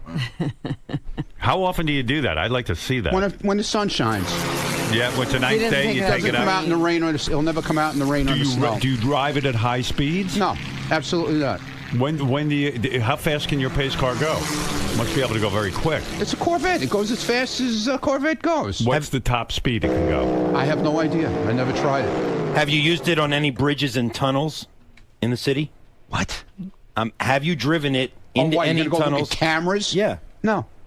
No, I haven't. No, I haven't. Because I never even... It came from Kentucky and it came on a truck. So I've never brought it across a bridge yet. Okay? Was it delivered to your home?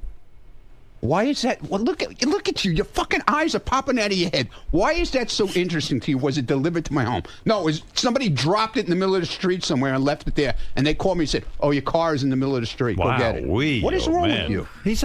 I'm a reporter. I do does Howard details. 100 News. Well, then why don't you work on your details? He does. Because obviously, Ron, you're not he working does on Howard, your details. He does Howard but 100 he's not News. working on his details. He is. He's asking you. If he had a story, he should have came in here with all the details, pictures, Well, he's asking everything. you. He's not a fucking reporter. Well, he's not going to go to your Bring home and Steve spy. Langford back. He got fired from his job. You're telling him he needs a job. Bring him back, will you please? Oh, now you're trying to get me fired. Go pack your fucking bags. Now you're trying to get me fired. I told you that. I told you that. I'm going to get your bags packed. I don't for think you. it's your place to even suggest to fire me. You're not my boss. That's right. Look how upset you are. You look like you're going to cry. What? Look at you. Look at you. You're all upset.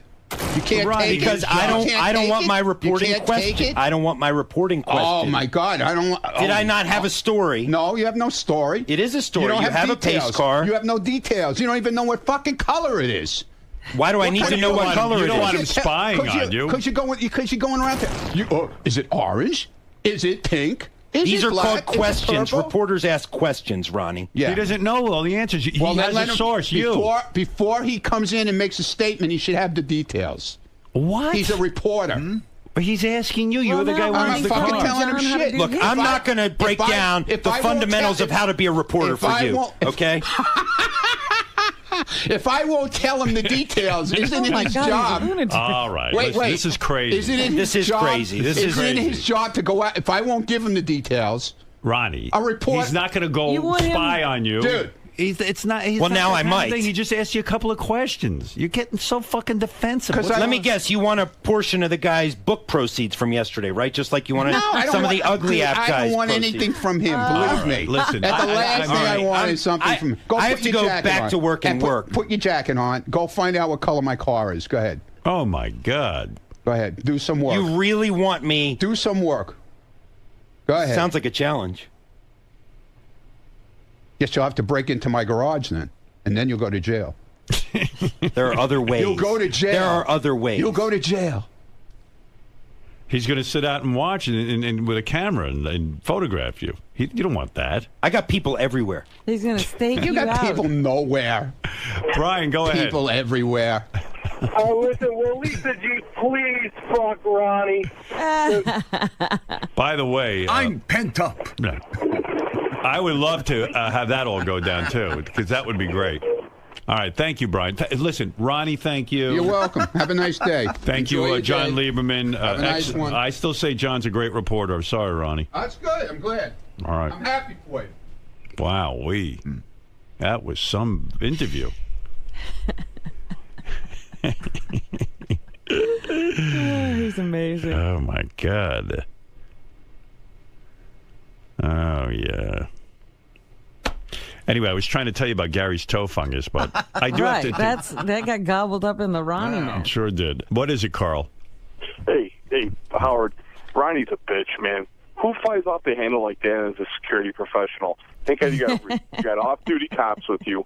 He would get rolled up in a heartbeat. He'd get that handlebar mustache punched right off that fucking face if something really happened, man. Thank God you got real cops with you. All right, listen, Carl. Thank you. Thank you. I'm running back in here screaming.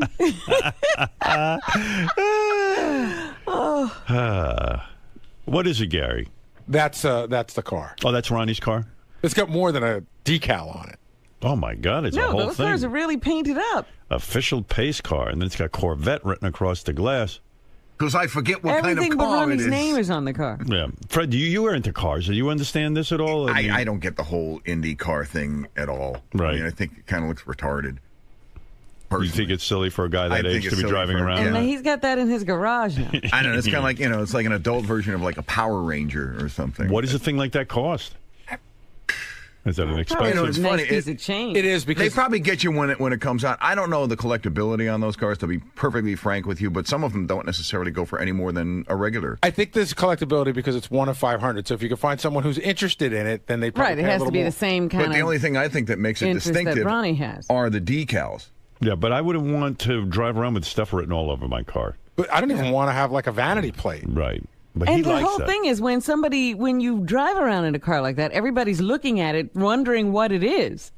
Well, also, you're driving around and people are assuming you're something tied in with the race car community, Well, right? sometimes you don't even, because I always see, guys with race cars on a flatbed as they're coming to and from races, and everybody on the road is looking at the car. Right. Well, Ronnie will be driving this thing, so everybody will be looking at Ronnie. That's and what won't he they wants. assume he's a race car driver of some kind? Well, when you look at him, I'm racing in the HOV You're sure lane. that's not the case. Right. No, but I mean, it's sort of like if I... It assumes involvement. It's like if I wore a David Letterman jacket, you would think that I worked on the David Letterman show, right? Right. But and then people would walk up and go, "Oh, what do you do on the David Letterman show?" I go, "I don't do that. I like the jacket." That's a perfect example because you could buy those in the gift shop next to Letterman. Right. Right, but I don't think Tony Stewart is driving around in a pace car. That's what I mean. Probably like that would be like me driving around in I don't know. A milk truck. Yeah, I mean... Are you a milkman? You're a milkman, aren't you? I just worship milkmen.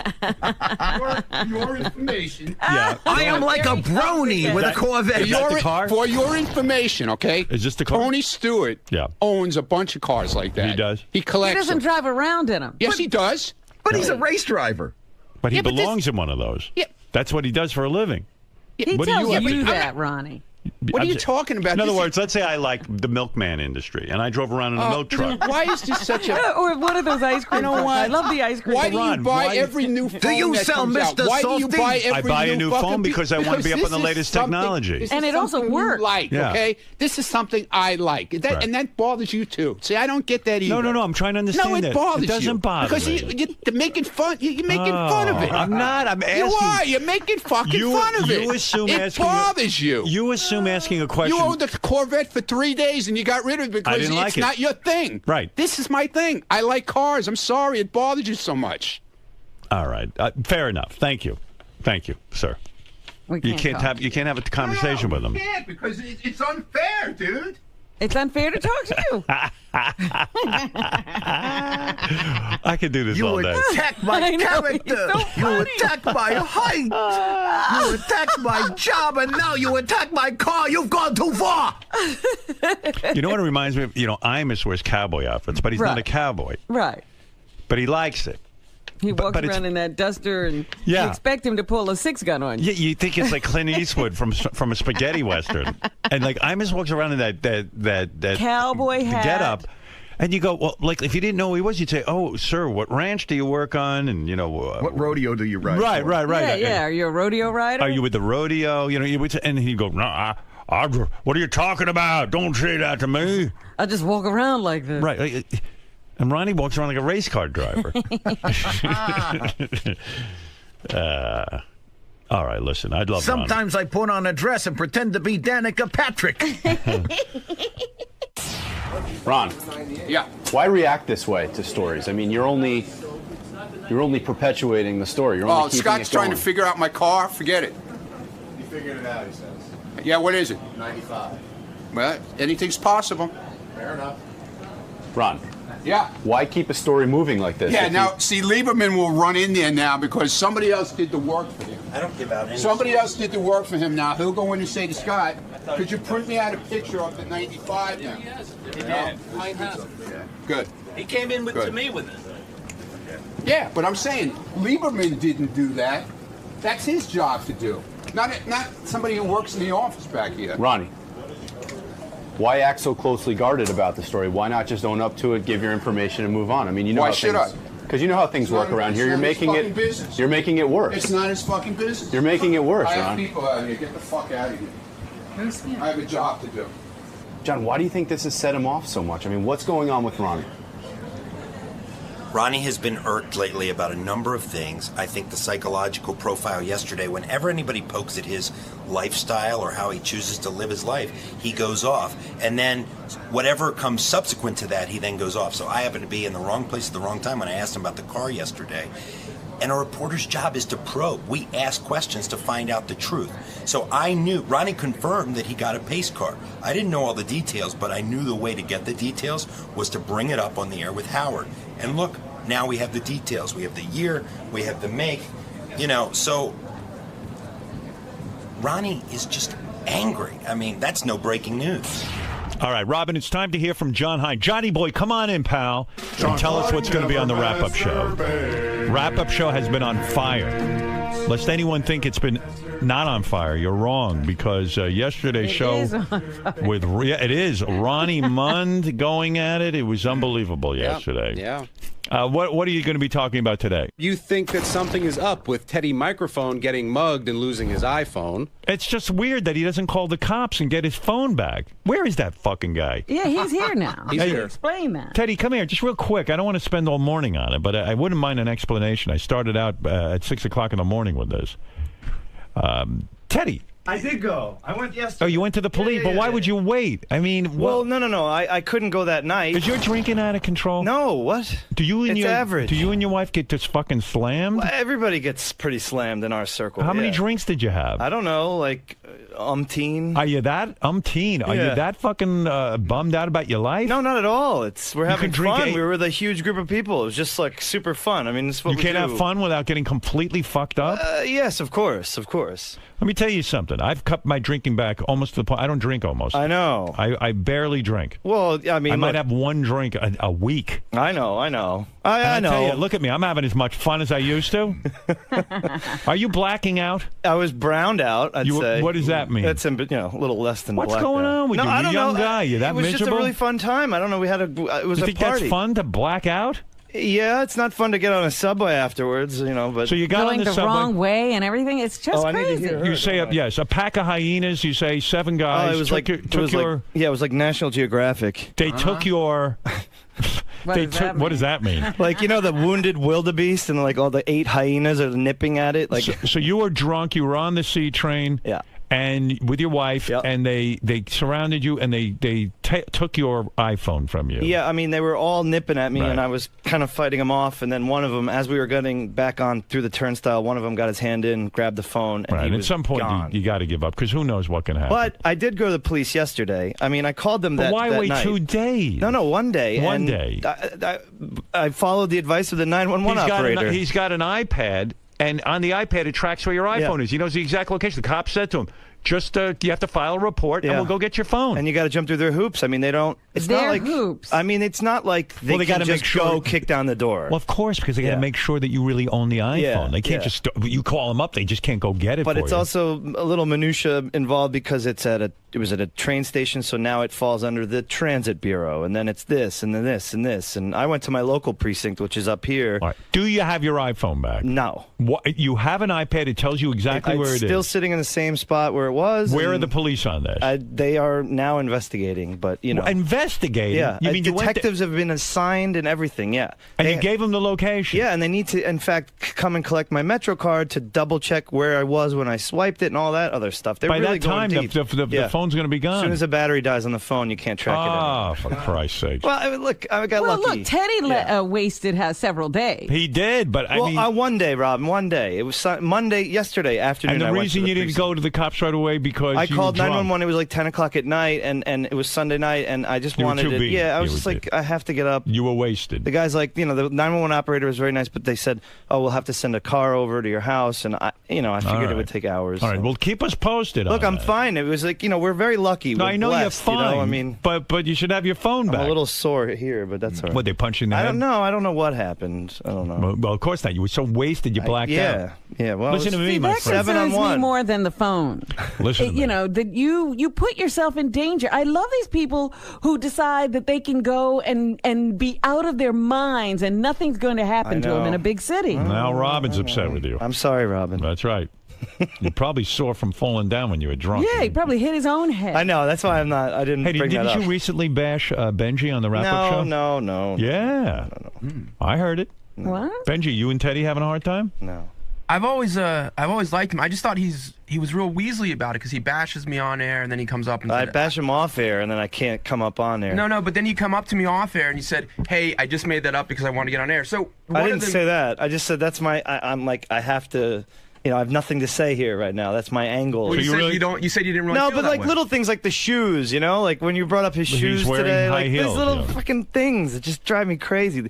Last year with the wig, with the whole Rock of Ages Benji thing. You know, seriously. He tries to draw eyeliner, but then again, I zoomed out and I stepped out and I said, wait a minute, I've only been here 6 years. There was the Benji who came in African garb. There was the Benji who did this. So maybe that's his thing. And I said, it's not my place to. And then I felt bad that I was just in a grumpy mood and it was, I don't know, pre-wedding stress. You've also been critical of John. It was after your wedding. You've also been critical of John Hine. You feel he's too straight-laced for the show. John Hine? Yes, No. John Hine. Isn't that true? No. Yes, it is. No, not at all. Straight-laced. Too straight-laced. In other words, he should be a little He's looser. a straight guy, but no. I mean, I'm not. I don't think he should All right. be looser. You're not critical of him? No. The one thing I did say was when he got the fast food truck, I was like, the guy doesn't eat any condiments, but you know. Okay. All right, That Teddy. was everybody's criticism. Keep me posted on that phone. Yes, if I get the phone back, I'll let you know. But otherwise, the new one's coming out in 6 weeks, so I'm eligible for an So upgrade. maybe you don't even need it. That's right. Yeah, you go, let those guys have yeah, it. they can have it. All right, thank you. Later. Concerned about his drinking. Can you think you could stop drinking for 6 months? No. You can't. So you're an alcoholic. No. What? Are you an alcoholic? No, but... That means you are. What do you mean 6 months? Why would I want to? Stop for 6 months because... What's in it for me? Health, to show that you're not addicted? Not good enough. Maybe, I don't know, I'm going to miss out on a lot of fun. Can you stop for a month? Do you think I could. You sure. could? Do it. But I won't. Show me. I can't. You're an alcoholic. You got to raise the stakes. You're an alcoholic. What do you mean? I mean you're an alcoholic. No. You can't quit for a month. I can. I can do anything I want. I can do anything I put my mind to. Quit for a month. No. Why? Because why? Because I'm having fun. Having fun. Yeah. Do you have any other awesome kind of fun? Life without booze is not Yes, fun. exactly. I'm not going to lose my arm. And Let's go, baby. All right. Okay, you might have a problem. Well, we'll see. I'll cross that bridge when I get to it. All right. I know. You've been right about a lot of things. Right about everything. I know you're America's right. judge. I know. All right. Thanks, Goodbye. Teddy. Right. Right, Robin? Right. Right. See, even Robin agrees. Teddy, microphone. Sir. Mm-hmm. Obviously a tumultuous Sunday for you. Yeah, no big deal. I mean, I think I had it coming. I got robbed of my iPhone, and I did go to the police yesterday and filled out a report and, started the whole minutia, really jumping through all the hoops. Why do you say that? Why do you say that you think you had it coming? Oh, man, I was an easy target. I was like, blacked out drunk on the subway and going the wrong way, and then, I don't know, I mean, I probably just, stuck out, and I'm sure, like, look at this idiot, and, whatever. I mean, it could have been a lot worse. They didn't get, like, my wallet or my watch or her engagement ring or anything like that, so, it's just a fun. The whole thing's actually rather embarrassing, so... Well, I'm sorry to hear that it happened. It's all right, I'm lucky. I consider we were both very lucky. None of us got hurt. None of us got robbed majorly, so...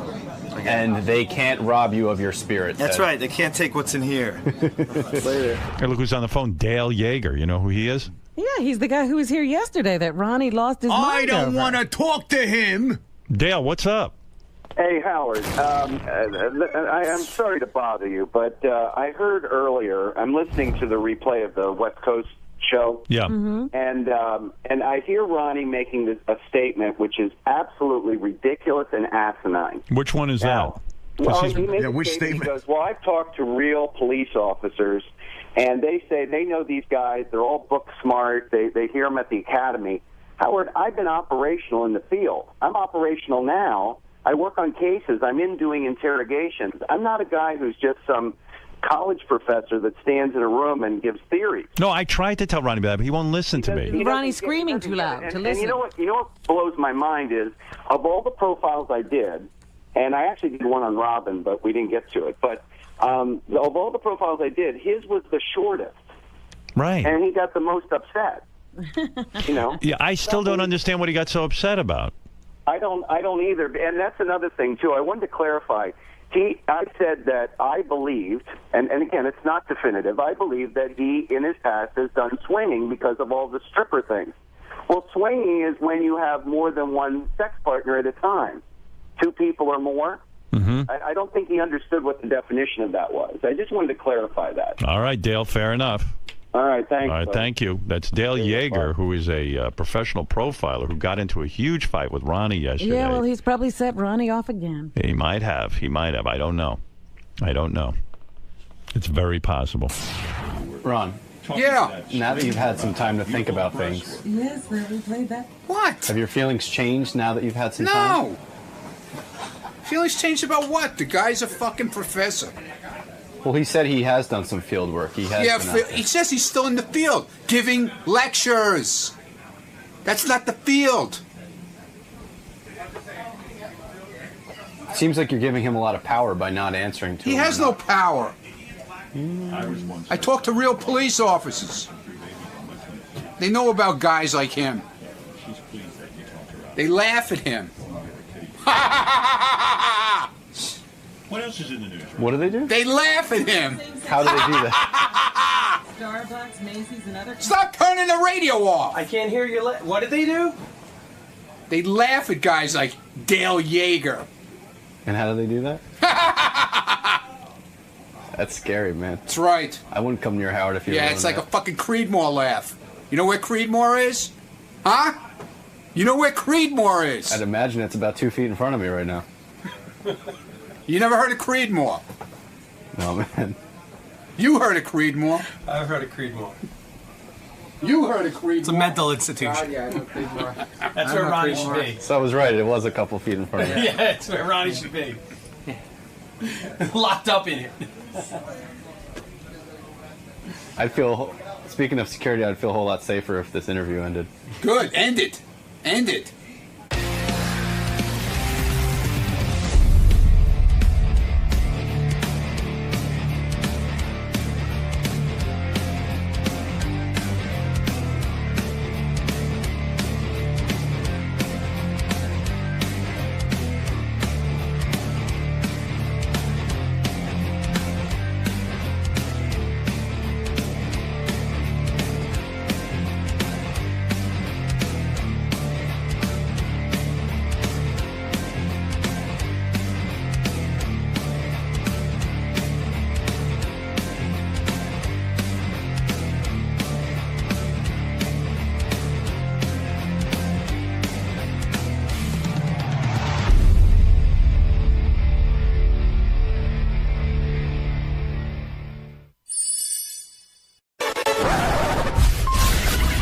This is a Howard TV original production.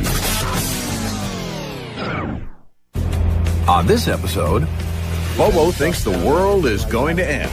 Does he have a plan? Oh, I found it. And is he man enough to survive? In case a dirty bomb goes down, I light the match and I see which way the wind's blowing. See, Bobo's not so stupid. What's your problem? Testing 1, 2.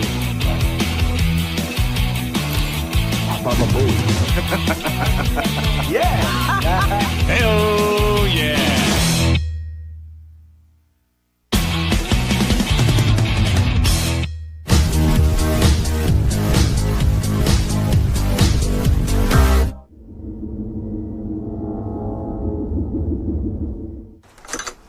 Hey guys, what's happening? Welcome to the Bobo compound. I'm preparing for the end of days. Why I think the world's gonna end? Because there's a lot of crazy people, and on this day, December 21st, I feel that someone wants to make a name for themselves, and maybe he's gonna light off a dirty bomb in the city. And I just want to show you guys a lot of the things that I have prepared for the end of days that might be happening this Friday, the 21st. I probably have about 6 months food supply here. I have a lot of these canned goods which you can open up You know, use a hand can open, that's it. Tons of tuna fish here. Health bars, which you can live on. Cereal, juices for the kid. Nuts, okay? These are always good. You add water to these, and you have like a macaroni they have in here. They have these cookies, cases of water here. Special thermal insulated safety gloves for all of us here in the household to wear. If there's any dust down there or anything like that, I could put this on. Police scanner. So if anything emergency, you know, police give reports or what's going on that I need to know, I get it right from the patrol cars. I figure we got 6 months of food. After that, it's lights out. There's nothing else we can get, you know what I mean? For goodness sake. Right now, we're going to go to the Amityville location because the Amityville is the closest, and that's what you want. You want quick response. You got to get there quick, in and out. So that's where we're going to go right now. Going to take a little ride and on our way to the first location, and then we'll be going to Oyster Bay. Bobo was a little nervous. He was anxious and hoping that he could find what he needed for his family. I don't know what's going to happen right now. This is like, my anxiety is like through the roof right now because I don't know what I'm going to be expecting. I don't know if we're going to find any guard dogs. I'm going to tear fucking my balls apart. I have no fucking idea. This is the complex. Look, barbed wire fences. Bobo's got to get in here. We got to get in here. This is it. Whoa, this is huge. Once we got inside, we saw that there was basically a construction site. As you can see now, this is being dismantled, which is really breaking my strategy right now. Bobo was a little too late coming here. It makes me upset now.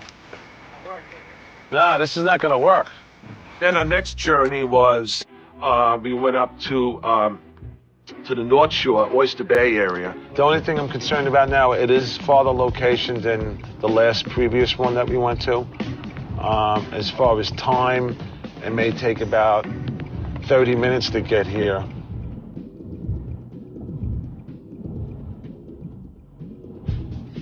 Okay, these are the grounds. Ooh, that might be something over there. This is the area of the sites where the, I believe, the missiles were kept.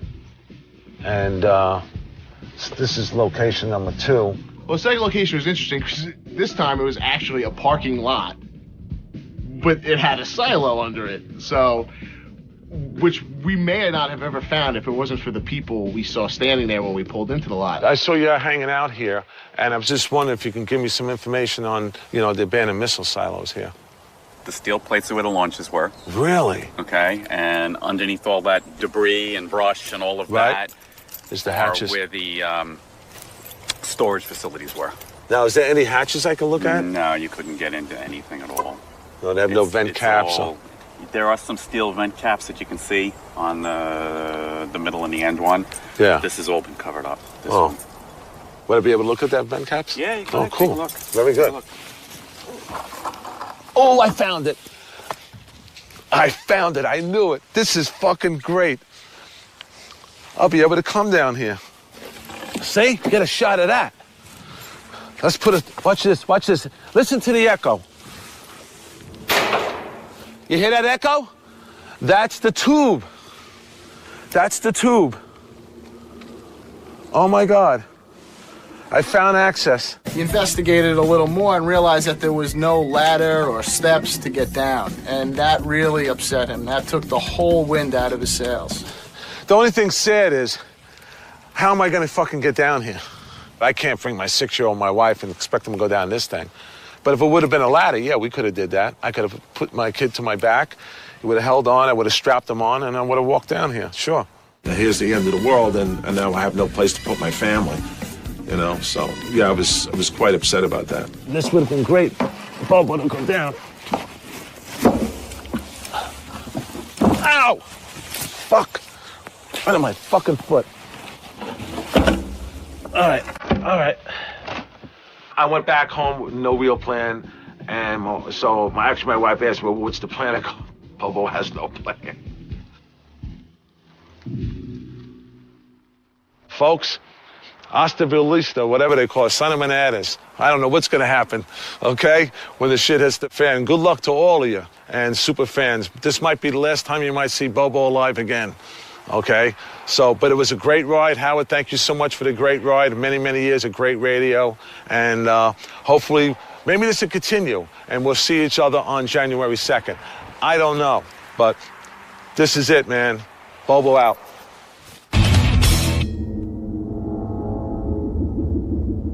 During our creative meetings, you know, lots of ideas are pitched. I'm in touch with a lot of the Whack Pack community. And I knew for a fact that Bobo was, quote-unquote, a doomsday prepper. What do you got, Chul? December 21st, the end of the world, supposedly. It's on a Friday. We have Brian Phelan, we have Bobo, and we have High Register Sean. All three of these guys believe that the shit's going to hit the fan on this day. Shuli said it could be cool to have a 101 special with Bobo discussing the end of the world and taking phone calls and whatnot. I just said, hey, instead of doing that, why don't we just invite Bobo in and pretend that the world really is ending? Let's just bring Bobo here. Bobo is that maybe something even too on the So what you're saying, Sal, is you would invite Bobo down on Friday. Right.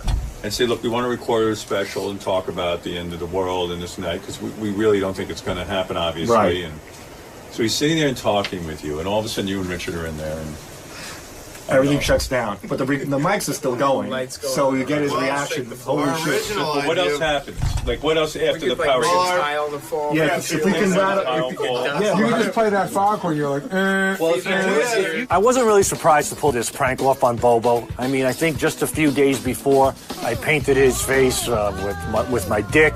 I shaved pubic hair off my ball sack and I put it on his face.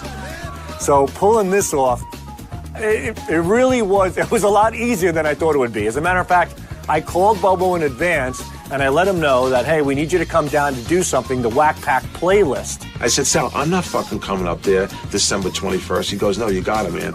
I said, Sal, I'm not coming up there. I said, it's the last day, Sal. He goes, what are you talking about? He goes, don't be stupid. I knew he was putty in my hands. I knew it was going to be a piece of cake. He goes, come on, we'll just do it. Howard really wants you to do it. So when I hear Howard's name, I fucking jump. We just thought it'd be funny to see Bobo during the actual end of the world. Like, would Bobo be brave? Would Bobo panic? What would Bobo say? So we created the end of the world for Bobo. I helped get this thing going and get it organized and get the plan in motion with Sal and DePace and Mike Schiff. Doug came to me and he said that the guys had been working on this prank that they wanted to do on Bobo.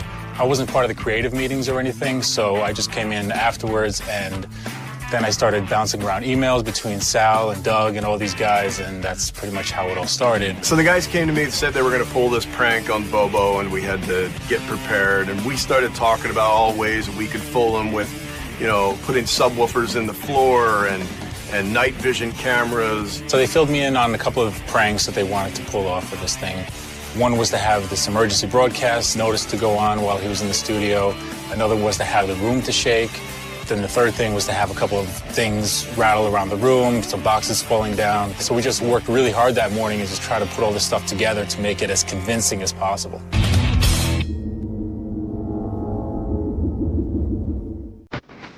All right, so I'm just going to crank on every camera. I'm a true professional. They said they need me to cover this. I did. We used 4 cameras. We just decided to let it play sort of a little more natural, played it wide, and at the moment that it called for, we would kill the lights and you would see darkness, and that's how we did it. Geniuses. The faders aren't doing it here for my C&D shot. You know, this isn't my board. I could do it with the grass. Let's do that. That's probably the easiest and best option. I'm wondering if we still hide that night vision camera somewhere close. Just for extra coverage, I had an extra camera that had night vision capabilities on it, so I put that on Howard's desk. And so once the lights would go off, we'd still be able to see what was going on in the studio. Once Bobo gets here, I guess, or as soon as he gets here, we'll get you a camera and just start shooting. Start shooting him like BTS. My role in the prank with Bobo was to be the camera operator inside the studio. So that in Bobo's mind, there were 3 people within this studio. It was Bobo, it was Sal, and myself. And that was it.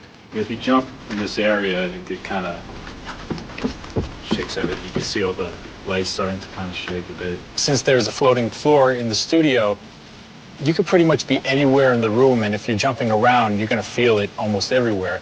So we were trying to find the perfect place to put somebody. Does this make the floor bounce? Yeah. Yeah, it does. Like some more than the other one, I think. Yeah. That's really good. Oh, it might be better in here. I'm gonna let you do your own thing, but you want to just spin and stop and then do a lot more and stuff. Is it having that big an effect when I shake? Yeah, the room shakes. In the preparation, we just kind of decided that it would be a good idea to throw some CDs and books in boxes right off the top of the rafters there. You can do this. Oh, you're shaking. We got the ladder, all right. It was a very cramped space. I was basically hunched over, and we decided that these large boxes were going to be thrown off with all this stuff in it.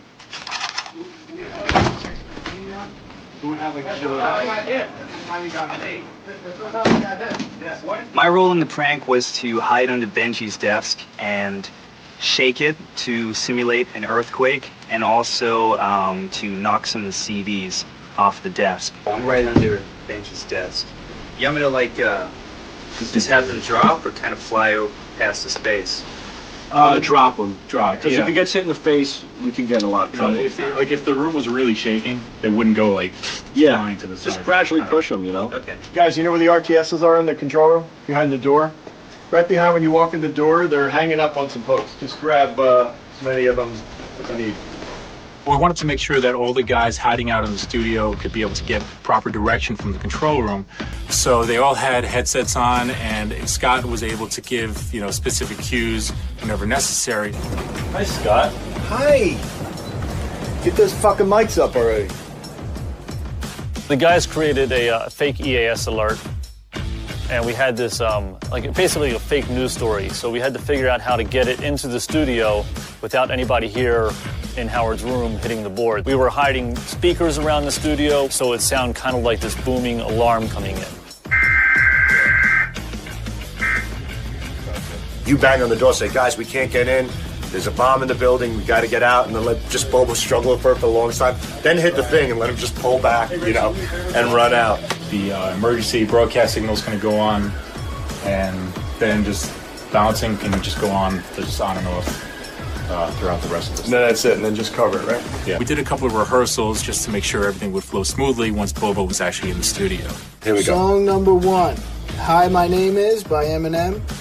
Guy likes to say hi, likes to rap. He's my kind of guy. Right. Let's go. What the hell is that? Song number 2. What's with the shaking, guys? What's going on, man? Scott.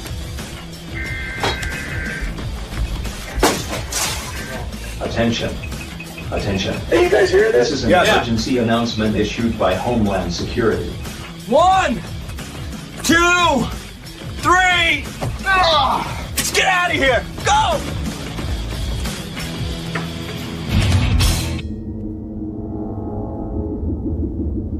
Finally, the end of the world is here. It's the day it's supposed to happen, and Bobo takes off to come hang out at the Howard Stern show. So how serious could he have been?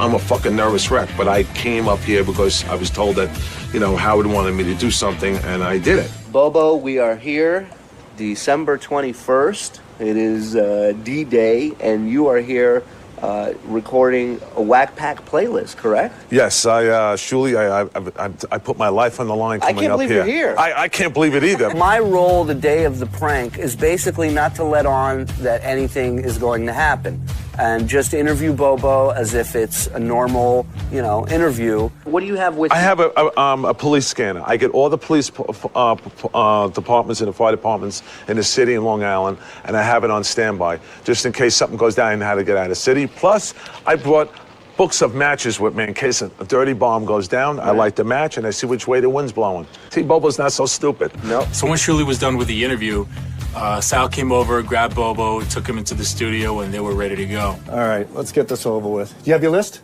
Yes, I have too good. Many to count. All right. All right. Sal started interviewing me, and I started going through the Whack Pack playlist. 1, 2, 1, 2. So what you're going to do is you're going to say, hey, it's Bobo. Welcome to the Whack Pack playlist on Howard TV. And then we'll do another cut. Welcome to Bobo's playlist on Howard 100 and on Howard 101. We'll get that first. And then hey, can you give me a little iris on the A front? Hey, this is Bobo. Welcome to Whack Pack Playlist and Howard TV feature. These are a lot of the songs that I put together that had a meaningful remembrance to me over my lifetime. Okay, so let's We're go shift. through the list. You're going to tell me when you want to start, right? Wait, hold on. I can't let this go through yet. So let's go through the list, and I'll read you the songs right now. You sound a little nervous. Just Yeah, I'm a relax. little nervous from this day. Bring me up on the 21st. Stop with this. The day's almost Yeah. over. Hey, Brian, give me a little Irish on 4. All right, the first song is Metallica, Enter Sandman. And let me tell you how it ties into the Howard Stern show. So here it is, Metallica, Enter Sandman. And here it is, Metallica, Enter Sandman. Is that a good cut, Scott? I mean, if you'd like to edit. Yeah. I was all fucking twisted, man. I was fucking stumbling over my words. One of the best songs to me was Life in the Fast Lane. So here it is with the Eagles, Life in the Fast Lane. Perfect. I sat down with Bobo for a good 20 to 25 minutes before we started triggering all the little things to give him the impression that the world was ending. All right, now?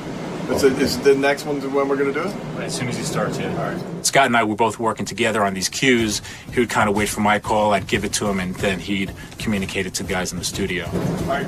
Hey, it's Bobo. Welcome back to the Whack Pack Playlist. Start the shake. And my fourth song is Coldplay, In My Place. What the fuck? Hold on, Scott. we got the camera shake here. Hold on one second. Whoa, man. What the fuck is going on here? What is fucking going on? Stop the shake. Stop the shake. Scott. What the hell was that? Hold on. Let me try to figure it out. Hold on. It's not funny, man. It's probably the building. This building sways coming in. What the fuck? The building fucking sways. It's probably the building. All the time. It sways because we're so high up. It's probably the weather. Get the fuck out of here.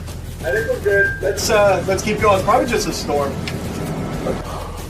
Dude, just relax. The building sways all the time. All right. Where am I over here? All right. All right. Just calm down. Just calm. Whoa. Okay. So at first, we start seeing Bobo kind of smiling a little bit, and we're thinking, oh, he's kind of putting it on. But then he's actually sweating, and you can't fake that. So at that point, we realized that, hey, maybe Bobo really is falling for this thing. Okay, this is Bobo. Welcome back to the Whack Pack Playlist here. This group here is special to me because Howard had. I have to go back. What's the matter? You all right? Yeah, Need no, a break? I know it's Martin. That's a Chris Martin. Okay. All right. Now what? This is the light one now? This is the shape of the light. Okay. Just calm down. Just calm down. All right. Hey, it's Bobo. Welcome back to the Whack Pack Playlist. And my fourth song is Coldplay. And this song is special to me. I know it's special to Howard. Okay, He had start Chris the Martin shake up here. What and- an interview there was. Kill That was lights. one of the best. Whoa, God damn. Kill lights, kill. Holy shit, the fucking lights off. Scott, what's going on? What's going on, man? Scott! What the fuck? Oh, my Attention. God. Attention.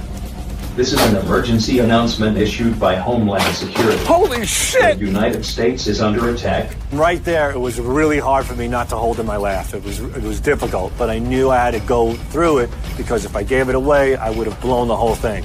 North Korea has launched 7 nuclear missiles heading towards New York City. What the fuck? Several dirty bombs have been detonated in downtown Manhattan. You know what? I shouldn't have came here. Shut up! Do not move. Keep it shaking. The United States is under attack. Oh, my North God. Korea has launched 7 nuclear missiles heading towards New York City. Oh, my God. Stuff started falling off the shelf and shit. I said, oh, my God, I'm going to die. I said, I'm in the fucking studio, but no king of media is here, Oh! He's on the floor. He's on the Do floor. not move. Please don't move. Don't move, they said. This guy really believed this ridiculous notion that the world was going to end at that moment, and his face said it all. Scott! Scott! Bang on the door. Holy shit. We got no fucking reception. I got a police scanner. Should I put the police scanner on?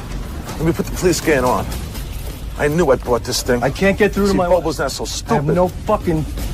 I have no reception. Come on. When I didn't hear nothing coming over the scan, I got fucking really scared. I go, now they knocked all communications out. Bobo, you want to help me open this fucking Yeah. door? There's enough of that stupid scanner. All right.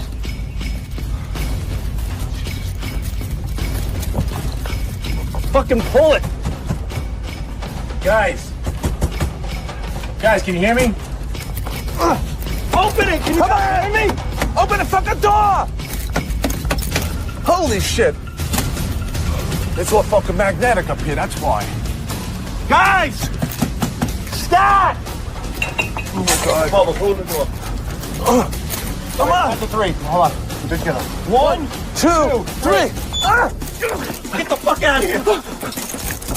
This way! We're going to get out of the building! I would think that Bobo would wonder why there's a camera guy just hanging out in the hallway when everyone else just left the building. But it seemed like it didn't really occur to him. So it was good because we were able to get the footage in the hallway that we needed. Where do we fucking go? What do you mean get out of the building?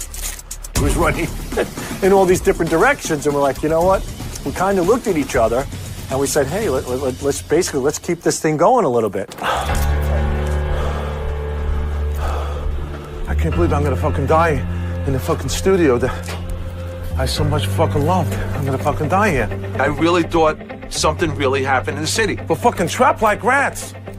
Just sit tight like they said. We just have to wait. I'm a very sensitive guy, and I was starting to think that it was all gonna go down, and I was gonna lose my family. I was gonna die here in the studio. My wife was right. She's, oh my God, I should have fucking came here. She told me that. Now they're fucking home and I'm over here. I'm stuck here. And Howard's not even here to at least fucking die with him.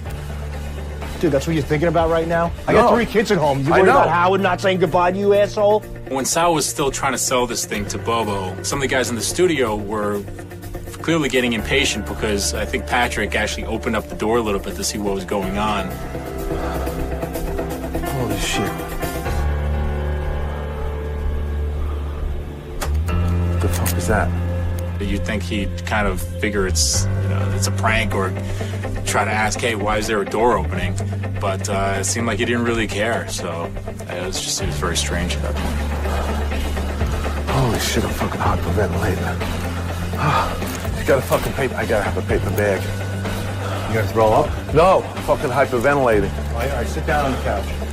We got him a bag to breathe into because he was hyperventilating.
You should. Whether or not Bobo was really falling for it or whether he was just kind of goofing on us in a way, like he just didn't buy it, really didn't matter. It was still pretty funny regardless, so we had a good time with it anyway. This is genuine, bro. This really went down to me. In my mind, I thought was really, really happening. Hands down and case closed on that one, man. You have to punish Bobo for stupidity. On the streets of Manhattan, and I'm an idiot. I thought the world was going to end, and I got to look for some takers now. Oh, hello, ma'am. I'm an idiot. I thought the world was going to end. Did you think the world was going to end? No, I think we're doing just fine. Thank you. Yeah. Okay. Thank you. I'm an idiot. I thought the world was going to end. Did you think the world was going to end? Excuse me, sir. I'm an idiot. I thought the world was going to end. I'm an idiot. I thought the world was going to end. Did you think the world was going to end? No. No? Not at all? Nope. You have nothing to say about it? Nope. No. Okay. Hi, how are you? Oh, you on the phone? Okay, so. Hi, how you doing? Listen, I'm an idiot. I thought the world was going to end. What's your okay. take on I have no time. Ask her. Oh, okay, you got to go somewhere? All right. Have a good day. Excuse me, sir. You look like you could talk for a second. No, I can't. No. I'm an idiot, and I thought the world was going to end, but it didn't. I'm here. We're alive. Thank God. Howard Stern Show 2013. Hey, man, it's not the end of the world. Bobo out. Hasta vista.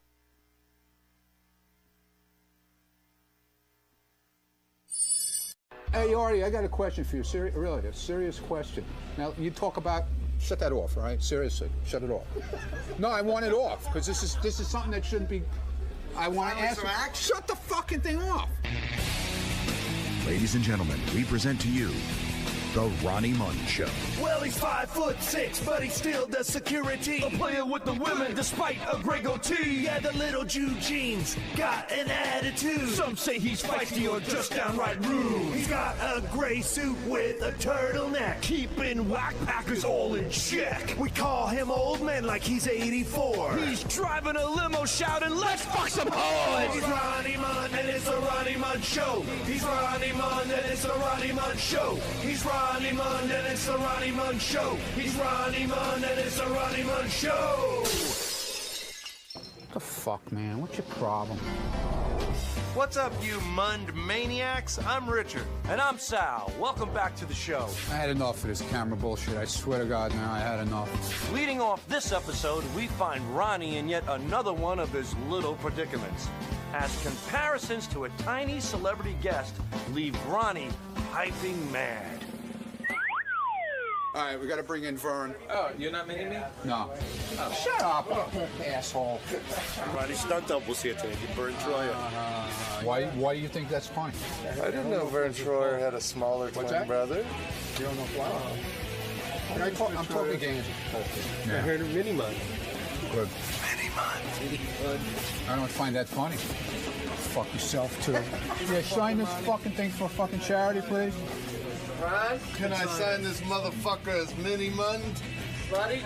All right, Mini Munn. Al? Don't be a douchebag. Just fucking sign it. Sorry, I gotta scratch my balls. It's about time for a shave. They're getting hairy. Asshole. Mini Munn has mega attitude. Two of you. Go suck my cock. Little man, big attitude. Fuck yourself. Ronnie Munn, little man, big attitude. You jackass. Little man, big attitude. What the fuck is wrong with you? That's fucking nuts. Will you stop with the fucking signs? Jesus Christ. What happened to the sign on your back? There is no sign on my back. Is there anything on his back? Turn around. There's nothing on his back. It never got on my back. Greg? There's nothing on there. Well, I saw it. It never made it on my back, though. I know you saw it because you were in there with your buddy Sal, probably. He got it on your back. No, he didn't. You met the great Ronnie Munn? You have. I saw it on your back. How did you see it on my back? It was across.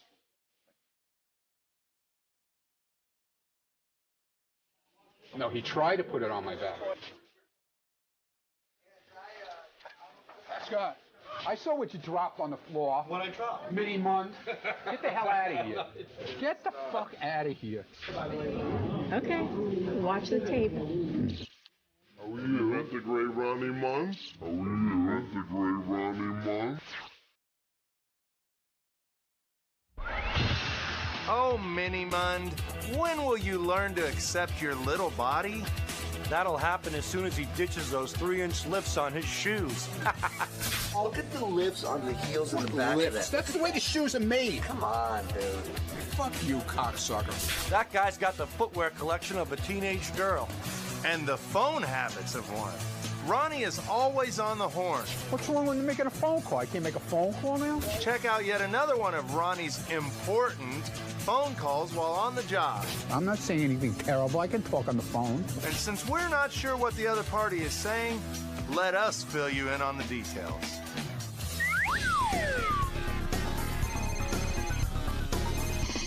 Whatever. You know what? I know you. You're no actor. You're not acting for any camera. Please, don't give me no shit now, okay? Hello? Hi, I'm Mark. What's up, fuckface? Nothing. Go fuck yourself, dickhead. Ball bag. What's that? Open your ears, jackass. What's up, shit pipe? Really? How I many? just farted, and a black cock flew out of my ass. Are you kidding me?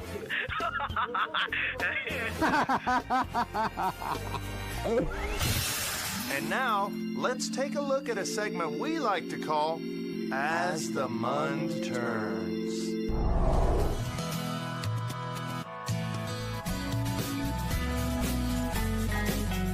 As the Mund Turns.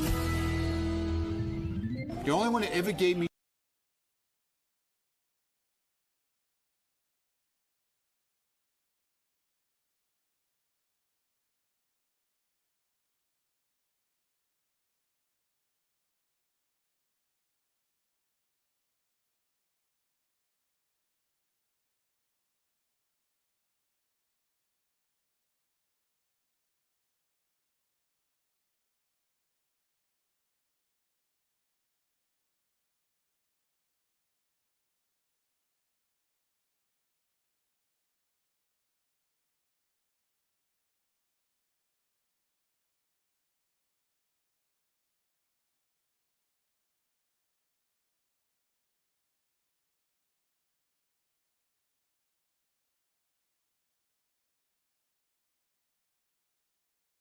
Eye to Four Eye with Howard's Mushmouth media producer. What's the matter? You can't fucking talk to me?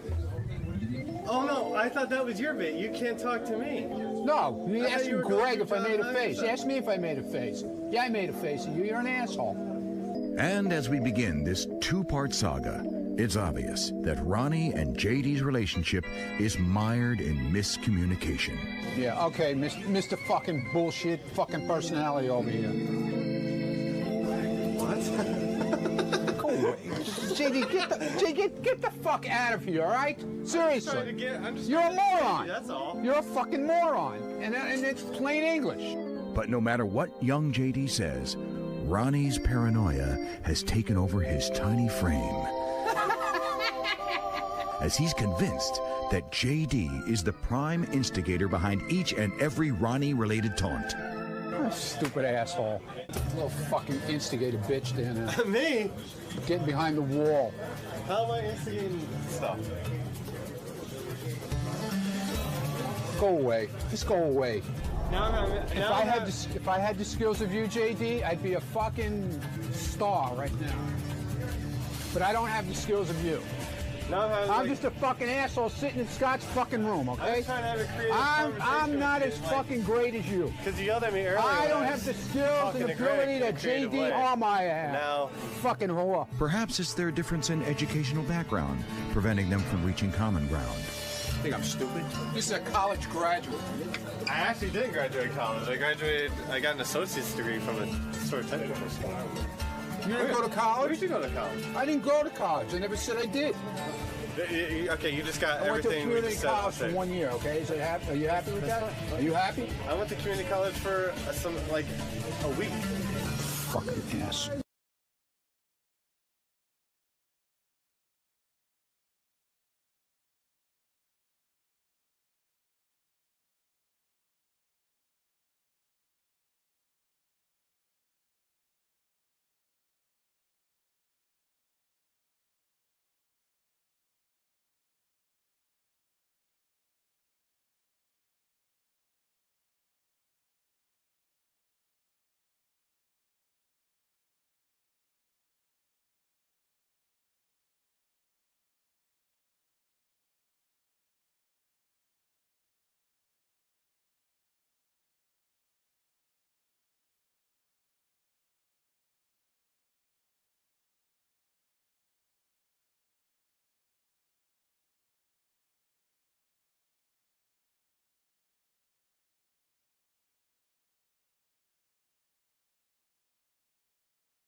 By Richard and Sal for his leprechaun-themed turtleneck, it's clear that JD is the only one who truly makes him see red.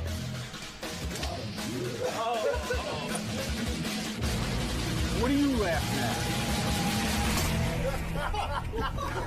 Damn it! JD's got to get a bodyguard against Ronnie. I was just standing in the hall. Yeah, stand in with that stupid smirk. Get the fuck out of here.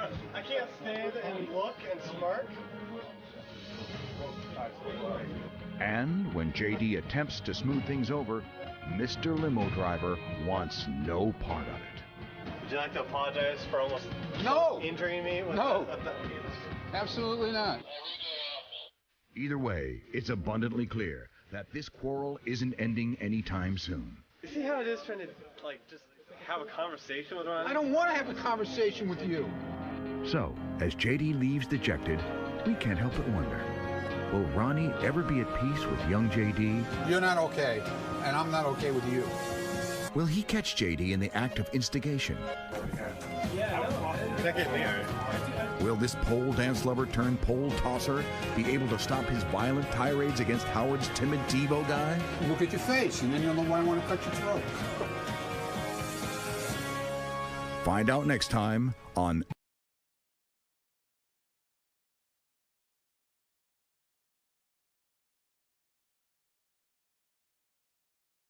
Hope Ronnie decides to go easy on JD. He's really being unfair to that mushmouth. Not me. I'm always down for some nerd bashing. I wish I was as cool as you. And who better than old man Ronald? That guy's a legend. And speaking of legendary moments, it's time for Great Moments in Stern Security History.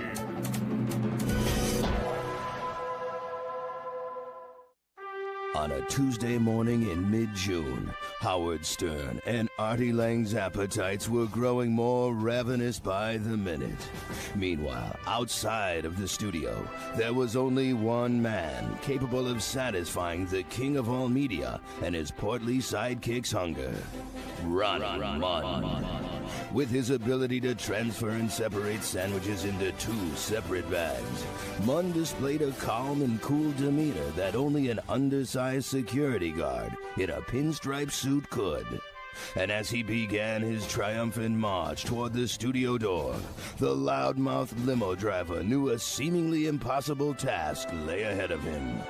Maneuvering his way into the crowded room full of bright lights and co-workers alike, Ronnie shut out all obstacles and put his fancy footwork to use, persevering until the two low-fat grilled chicken sandwiches had reached their destination. And while Ronnie may have slipped past his distracted co-workers unnoticed, we say thank you, Ronald. Your commitment to bringing healthy sustenance to funny radio personalities is unparalleled. Stand tall, stand proud, Mr. Munn. Your actions rank among the top in great moments in Stern security history. no average-sized guard could possibly maneuver low-fat sandwiches the way he does. I'm getting them right now, okay? You just fucking got here. Sir Ronald, we salute you. Now let's get back inside Ron's head with another segment of Mundane Thoughts with Ronnie Mund.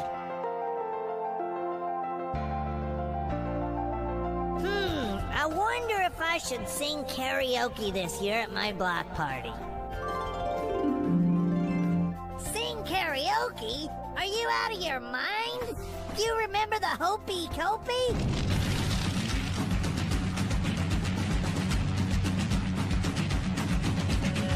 Don't sing, you moron! Ah, fuck that guy! Everybody loved the Hopey Copey! You were a sensation! Ricky Man sings at all block parties! Yeah! Sensation? You're the laughing stock of the whole block party! First you jumped in the bouncy house, and then you sang Hopey Copey? Don't be a moron! What are you talking about, the bouncy house? Ronnie, you were small enough to play in there with all the other little kids! You were a smash! Fuck this guy! I'm begging you, for once, act your age. play a little pinochle, dance to some Lawrence Welk like a normal senior citizen would. Fuck this guy! Take those pinochle cards and shove them right up Lawrence Welk's ass! We're doing the hopey-copey! Yeah, I'm gonna be the star at my block party, singing hopey-copey and doing karaoke. Who would have thought Ronnie was facing such inner turmoil? Certainly not me. Now let's get out of Ronnie's head and onto the pavement. Yes, folks, it's time for more of Ronnie on the Street.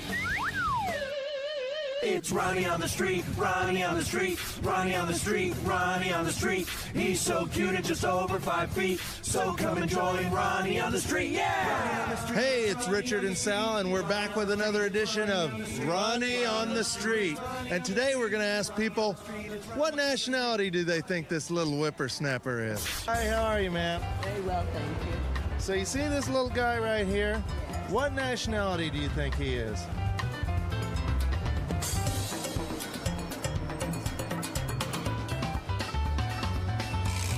Probably, he looks like a cross between a German or a very unhappy American. Russian. Something Middle Eastern of some kind. This looks like a little bit Irish and Spanish mix. I guess Italian would have been the first one. Greek or Italian. Looks like an old Italian motherfucker. What makes you think that? Because the way he's dressed. His dress, wearing his look. He looks like an old mobster, that's why. I don't know, it has that fucking arrogant look on his face. Now, would you be surprised if we told you he's Jewish? He's not. Is he really? Now, you ready for a big shock? What, he's Polish? He's Jewish.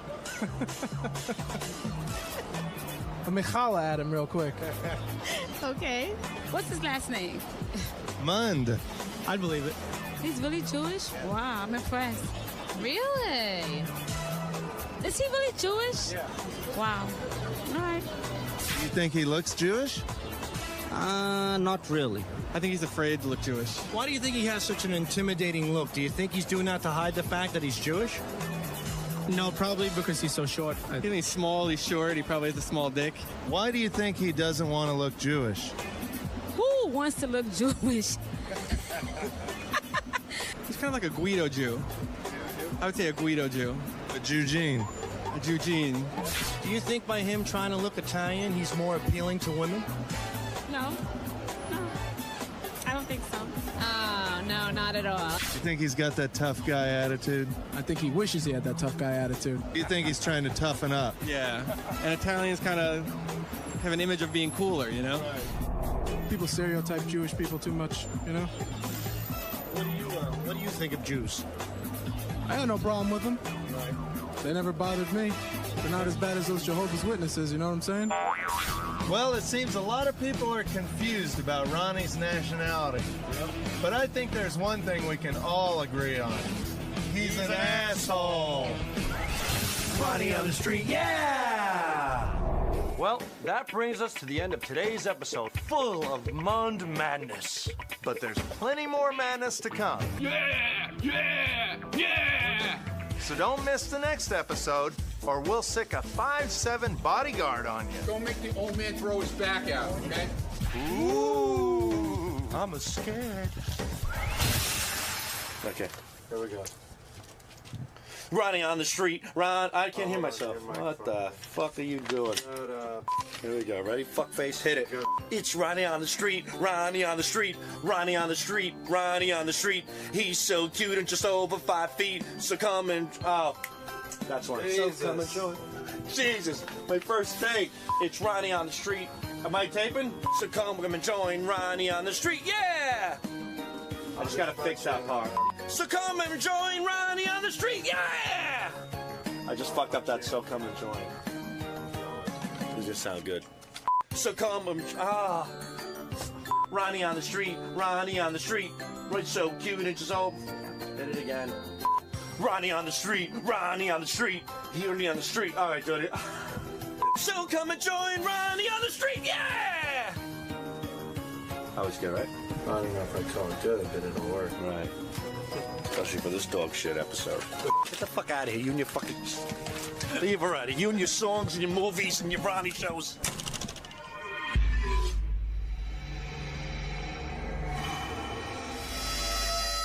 Get the fuck out of here.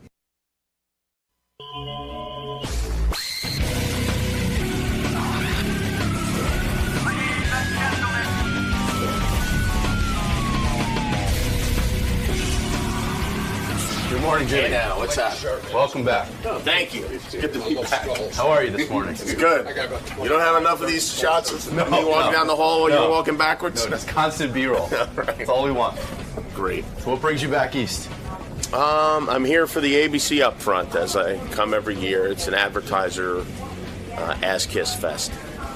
Right up your alley. Yeah. You love that stuff. I love it. Well, welcome Good back, times. sir. Thank you. Hey, Jimmy, what's up, man? Good to see you. The iPad 2? Nice. Yeah, you don't have this? I have the iPad 1. I don't use it. Gadget Gary should have that. You know what? I only use it when I travel. I have it because of Howard, who insisted that I get it, and I really felt I didn't need it, and he turned out. Do you need it? No. I don't want to. Right. That's exactly what I think. That's, it's so funny you say that. I'll get the new one. If somebody gave it to me, I'd love to have it. But Yeah, exactly. I'm not going to go pay $800 for another one. Yeah. All right, let me put up a note. Let them know that you're here. Okay. You're good till 8:15ish. Yeah, exactly. And Nugent's coming in at 8. Yeah, Cleto ran into him on the street yesterday. Oh, is that right? Let me put up a note. Let him know you're here. Hey, Jimmy Kimmel's here. I should bring him in. He's only here till 8 o'clock, but you know, like when Jimmy hangs out on the show. Absolutely. It's up fronts week, huh? Yeah, he's in town for the upfronts. That's where the networks get together with their advertisers. And hey, they Jimmy. bring in Jimmy, who's getting thinner and thinner. Skinny Jimmy. I saw him on his show the other night. I was like, look at Jimmy.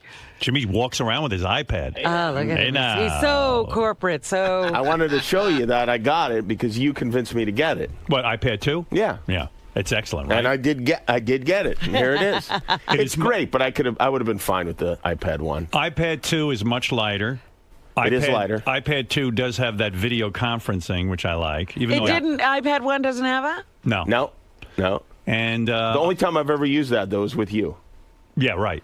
And, comes in handy. Well, hey, but look at that. You had contact with me. I don't. It was weird, though, because once you came on the screen, I couldn't help but start masturbating. I knew you were doing that. I couldn't see his arms. iPad 2 also, let me see your cover.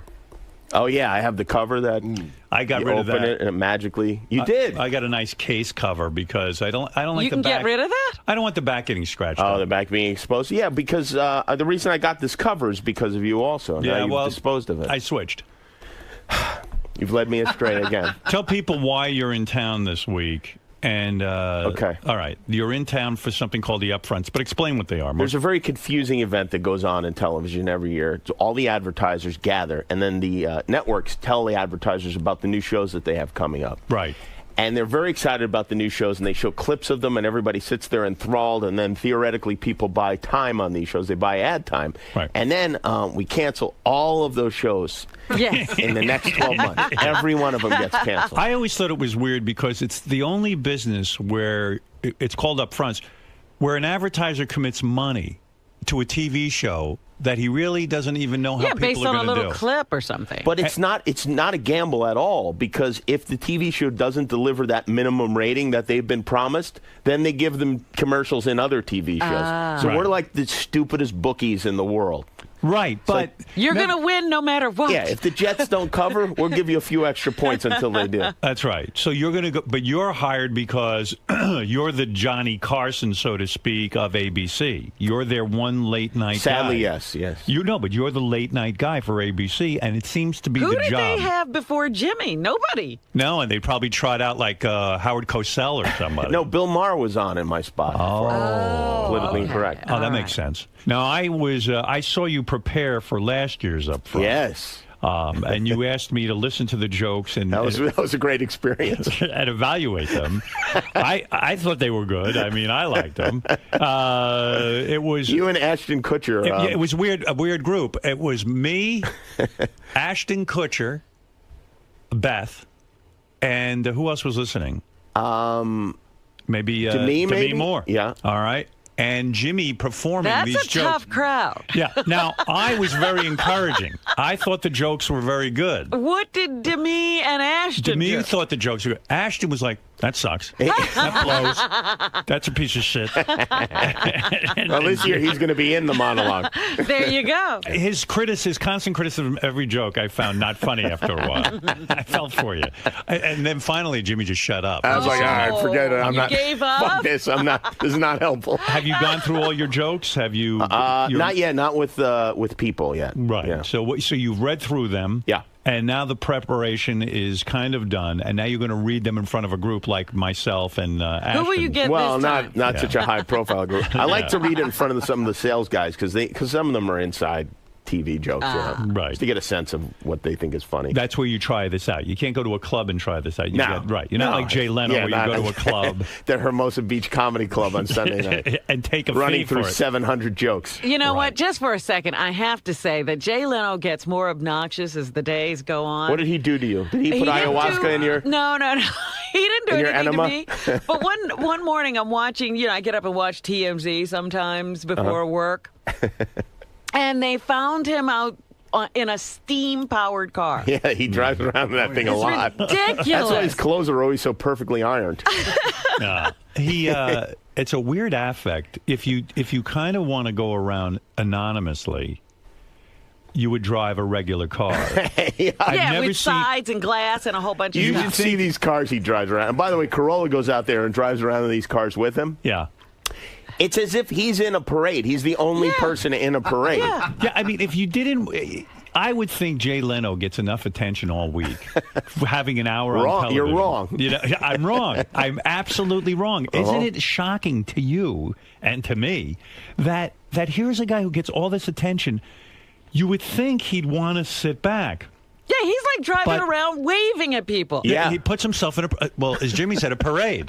A parade of one. What is that? I don't know what's going on there. I think he's so proud of those cars. He gets just so excited. Like a child, he wants to go out in the street and show everyone his new bicycle. There was a period of time where you were like a regular guest on Jay, of course, because you were... Well, not really. I mean, I was on once. You were on once. Yeah. But and then you went on the second time and quote unquote burned him. Right. You don't hear from him anymore, right? No, I've not heard from him. He considers you an enemy. He'd probably try to run me over with that steam car if he got the opportunity. He's mad at you. I think so. I don't think he would cop to that. I don't think mad enters Jay's. It's an emotion that he rejects. Did you read the Bill Carter book? I mean, I did. Yeah, you did. I felt that you were portrayed in a very, very good light. Yes, I think so, too. Yeah, I got the feeling you spoke to Bill Carter. I did, to help him with his book. You did. You admit to that. Yeah.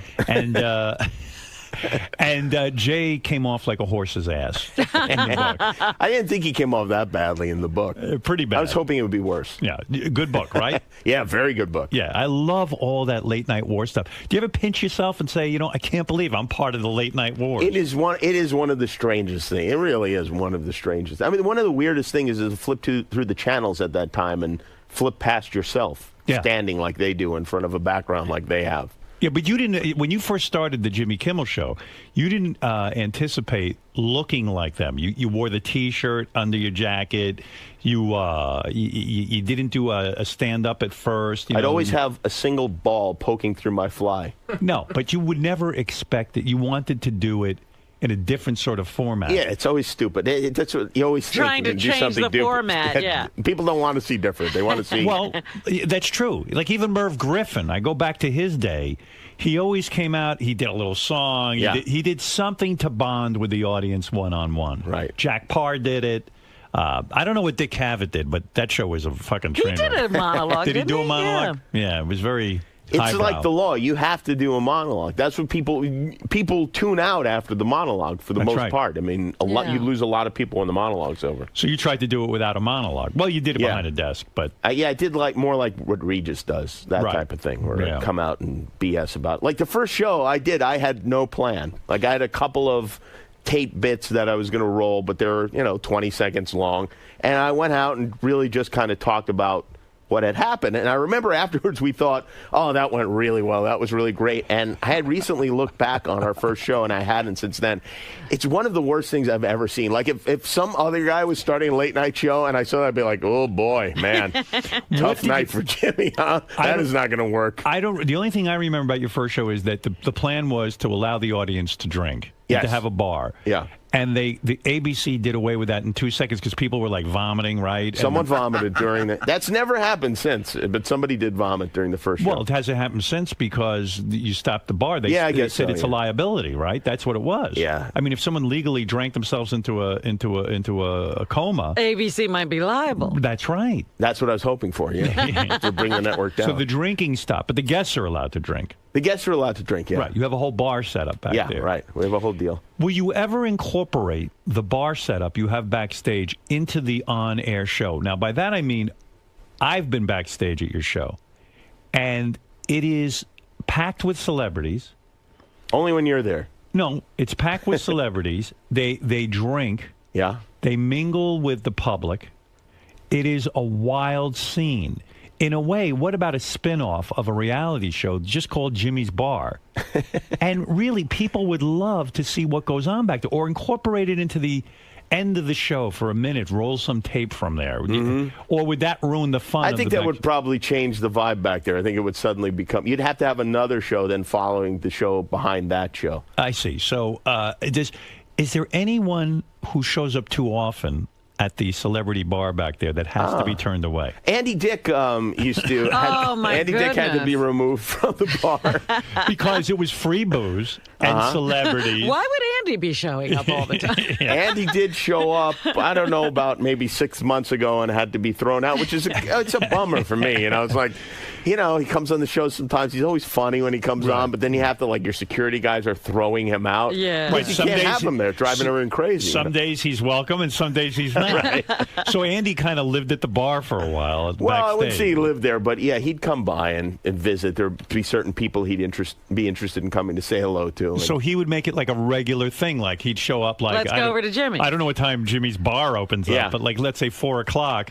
4 o'clock, he'd somehow make it there. Yeah, well, not quite that early, but yeah, he'd come and oftentimes be escorted from the premises. Did you have to personally say something to him No, about it? I hide upstairs. I have to stay away from it. Do they tell you, Andy Dick's afterwards, down there? they told me the whole story. Has anyone ever tried to get in and couldn't and called you personally and said, listen, Jimmy, I really would love to be hanging out at your bar scene back there, and they won't let me in? No, I don't think so. No, it's got to be. I don't think so. Somebody. No, really, I'm trying to think. I would tell you if there was, but I don't know. We let everyone in until they do something bad. And then we'll let them in again until they do something bad. But who decides who can get into that bar? In other words, what is the process? In other words, if I'm a guy who appeared on a sitcom and I was only on for like 3 weeks. If you've been on our show, in general, you'd be welcome to come back. You can yeah. Does someone become loserish if they show up too often? In other words, sure. It would be a big deal, like maybe if I showed up to the bar one time. But then if I started showing up every week, then you guys would start to really think I was odd. Well, right? you could, because there have to be better things to do than that. You're not so special and people anymore. forget, we're trying to work.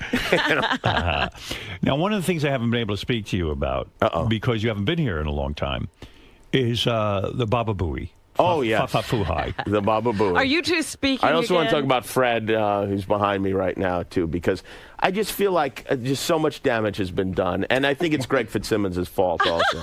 What's going on with you and Fred? I'm not aware of that. I'm aware of. Oh, stop it, Fred. Every once in a while, you have to understand, I listen to the show, I listen to each show at least 3 times, so I know, I know every second of everything that's happened, and every once in a while, Fred will burst out with a oh, yeah, well, according to Jimmy Kimmel, I don't know what the fuck I'm talking about. It's like... Well, you happen to be right. You happen to know. I'm not right, You made of course. one of the most brilliant observations about Fred's role on the show. I did not. Yes, you did.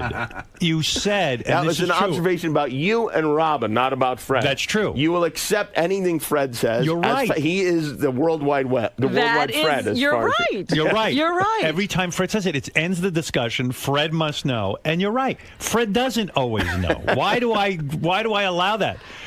Fred, while he has a lot of information, he's wrong sometimes. We're all human. We all sometimes But we didn't know Fred was human. Right. All right. Well. Fred, you didn't like Jimmy saying that. See, Jimmy opened up your eyes. Yeah, but Fred, Jimmy, exactly. You didn't like Jimmy saying that because it sort of made us aware that we were in a pattern with you. Actually, it probably wasn't even Jimmy so much. It was probably your reaction to it more so than his. Yeah, but then I feel bad when I hear that Fred there's some wounding there because I did not intend that. That is not at all what I intended. He is wounded because he doesn't speak positively about you all the time. I know. Whereas I feel like we should have a positive bond. I mean, probably not everyone greets Jimmy's you when my they come Ashton in. Kutcher. Right. Now, what is wrong with me that... a lot of stuff. Let's go through it. How was I at your party that you recently threw for me? I thought you were great at the party, right? Was I not socializing? Was I... I thought you were socializing, I was socializing. I had a great time. You invited many, many celebrities. That's right. And you have informed me that at this party you threw for me, Ben Affleck and his beautiful wife, Jennifer Garner, were there. Yeah. You say he was standing right next to me for a period of time during the night. It's a weird thing. Let me I tell didn't you, notice him. There's a number of people that never spoke to you, that came to the party because of you. They didn't come because of me. Right. That didn't speak to you. I feel Ben Affleck and his wife came to the party because of you. Well, because I mean, why know wouldn't them. the guy say hello to me? Because it's not, believe me, they wanted to say hello to you. That's why they came to the party. Right. But I think that it was hard because, well, why? Because people were talking to you, and you don't want to, especially when you're a celebrity, you don't want to have to kind of stand and stick your head in the middle of a conversation, you know? Right. So I think that people were trying to be respectful, and eventually time ran out. But why didn't you walk up to me and go, "Hey, Howard"? Because I I didn't know till afterwards. I had no idea. How did you find out? Plus, I was out of my mind. He was out of his mind. Yes. Yeah. I mean, I was on ayahuasca. I think so. It's not a drug, though. It's not. It's a ceremony. It's a tea. I don't watch you during the party that What's much. he up to? Well, that's it's funny. I'm glad you don't watch me. I don't watch Jimmy that much during the party, but at one point, Jimmy had set up this time, instead of his band room, he set it up to be karaoke. Right. And from what I understand from his girlfriend, Molly, Jimmy had spent days testing this karaoke over and over. I took the day off work again. on Friday so I could get it fixed. Sound checks, everything. Like literally, making sure it worked. But of course, he checks it in an empty room. Yeah. Right. So the night of the party comes, we've got 500 guys in there, all ready to sing. You can't hear a fucking thing. The music you can't hear. You can't hear. Why is that? Does he just have the little karaoke system? He doesn't have it. No. You should have hired a karaoke guy. Yeah, but I don't want a guy there. I understand. But anyway. Yeah. So people were singing to themselves? You couldn't hear anyone like the beautiful Dax's girlfriend, Kristen Bell. Kristen Bell. She evidently can sing, for real. And I'm sitting next to her, and I hear she's ready to sing. And I hear when she's singing, she's good. I'm the only one who can hear her. No one can hear. That's all that mattered. Yeah, but come on. No one can hear. It's your party. I want to make sure only you can hear. So I look over. Everybody's singing to you. And I guess Jimmy was tired by that time of the night. Oh. Because he looked a little out of it. And I see him. He didn't care anymore. I see out of the corner of my eye, Jimmy is just staring. Now he's just staring. Now it's going on 20 minutes. He's staring at this equipment. Is he blinking? Or? Well, as if he stares at it long enough, he'll piss it off and it'll start working. He's staring at it like in disbelief. Like literally, this is what I see. He's like this. Jimmy's just staring at this equipment, and I go, "Oh, this poor fucking guy." I know tried that feeling. so hard. Yes. When I have people in my home, if something doesn't work, I get fucking crazy. Absolutely. But he's so pickled that he doesn't. There's nothing he can do. He's just staring. He's just staring at it. He's I was planning to kill it. So then, he was going to kill it. Then about 20 minutes later, because it's horrible, all you hear is feedback and people are wincing. People are leaving. Oh. It wasn't that bad. Like Gary Shandling almost came into the room, and then I saw him leave because it was so loud and it wasn't working, and people were leaving. It was a bummer. Yeah. So then Jimmy finally crouches down. Now he's staring at it, but he's crouching down. He's closer to the equipment. And then he starts to fiddle with some knobs. And I know he doesn't know what he's doing. Right. And I was going to go over and help him. And I go, I'm not going to be a help. It's fucked. We're done. It's finished. It was over. Well, there was one guy who was kind of a ringer that Stamos brought in, who was a really good singer and keyboard player, which I felt kind of ruined the vibe a little bit. Because really? Oh, was that? I didn't realize that's what he had done. Part of the fun to me is that no one knows how to play play their instruments. Right. And when one person really knows how to play it's like it's like playing basketball with Shaq all of a sudden. It's like it's no fun. Everybody just keeps passing to Shaq. Yeah, exactly. And and then so I was trying to keep him a little lower than everybody else. And is that what you were doing in the corner? Yeah, that was one of my things. Jimmy, I don't know I don't think Jimmy knows what he was doing in the corner, but I felt bad. His whole party, he's staring at this piece of equipment. He's staring it down over and over again. I have a complicated relationship with my AV system. Yeah. That's another weird thing with your party, Stamos. Like he doesn't bring a girl. Yeah, this time he didn't bring a girl. Although I can't blame him because each time he brings a girl to anything that we go to, we then have the analysis afterwards. Right. And, but it's kind of you look forward. You look forward to seeing who John's he should bring a girl. He should bring a hot girl for us. Yeah, so we could look at her. Yeah. Yeah. It was kind of a bummer. And then he's walking around like looking to talk and stuff. It's like go get a girl. Yeah, it's like go if a talk guy to owns a girl. a beer company, he should bring a couple of 12-packs along with him. But I want to thank you for that party once again. It was a lot of fun. It was great. I was talking to George Clooney and his girlfriend for a half hour. Yeah. And I was like, wow, I really feel like I'm in show business. I rarely ever feel like I'm in show business because, first of all, I don't get invited to a lot of showbiz parties. That's number one. You do. But number two, you go to bed at 6:30 at night. Yeah, right. Yeah. And by the way, I hung out at your party till like 1 in the morning, which is huge for me, which Yeah. is really like 4 o'clock in the morning our time. Here he goes again. Well, let's be always honest. calculating. He has, you know what? You have to, when he's... I was on my game. I was not going to fuck up the party. But finally I was begging Beth, please, let's go. Please, I'm begging of you. I mean, it was enough already. But... yeah. I was at the party, and I'm talking to, like, George Clooney, and suddenly I'm feeling like, this is a great party because it's in my honor. Therefore, anyone here doesn't hate me. Right. You're safe. Yes. Yeah. I don't have to feel like Jimmy's already vetted everyone to see if they even like me. Oh, the vetting that goes on. Yeah. But Jimmy's... carries ramifications that go on throughout the year. But Jimmy's having a party, like, so since it's in my honor, it's only people who might appreciate me. Right. You know what I mean? You don't have to worry about Yoko Ono rounding the corner. Right, yeah, Yoko didn't show up. So thank God. Like, there's a guy who's a big fan of yours who then I felt really kind of bad about. I forgot because I'd had Chris O'Donnell. You know Chris O'Donnell? Sure. Yeah, sure. Oh, he listens all the time. We should have invited him. Well, I didn't think of it because he'd been on like a couple of years ago, and then he came back last week. He's like, oh, yeah, party sounded great. Oh. That's the guy who played Robin, right? Yeah. He could be your Robin. What's he doing now? He he's had on a TV show, he right? still has one, yeah. He's on it's one of those CSIs. CSIs? With LL Cool J. Yeah. Oh. Not CSI, but... L.A. Law. I don't know. One of those I don't know. One of those CBS shows. And you say Matt Damon and Ben Affleck were there. Yep. Those are big guys, right? Big guys in the industry. Yeah. That would have been someone interesting and for me to talk to. And neither one of them spoke to you. No, you know what? They didn't speak to me at my own party. Well, I was talking to Jon Favreau for quite some time, and I think that... You think he dominated the conversation? I was dying for someone to interrupt that conversation. Nobody did. That's the problem. People see me talking. They don't interrupt. They don't interrupt. Yeah, I'd like to be swept away by somebody else. Was there anybody else there who didn't speak to Howard? Yeah, I don't think Adam Carolla talked to you. Adam, not one word. Not one word. I mean, think he doesn't know you. Yeah, I know Adam. I think Adam just figured you're there. There's other people you wanted to talk to. You know what? He's right. Honestly, between you and me, he's right.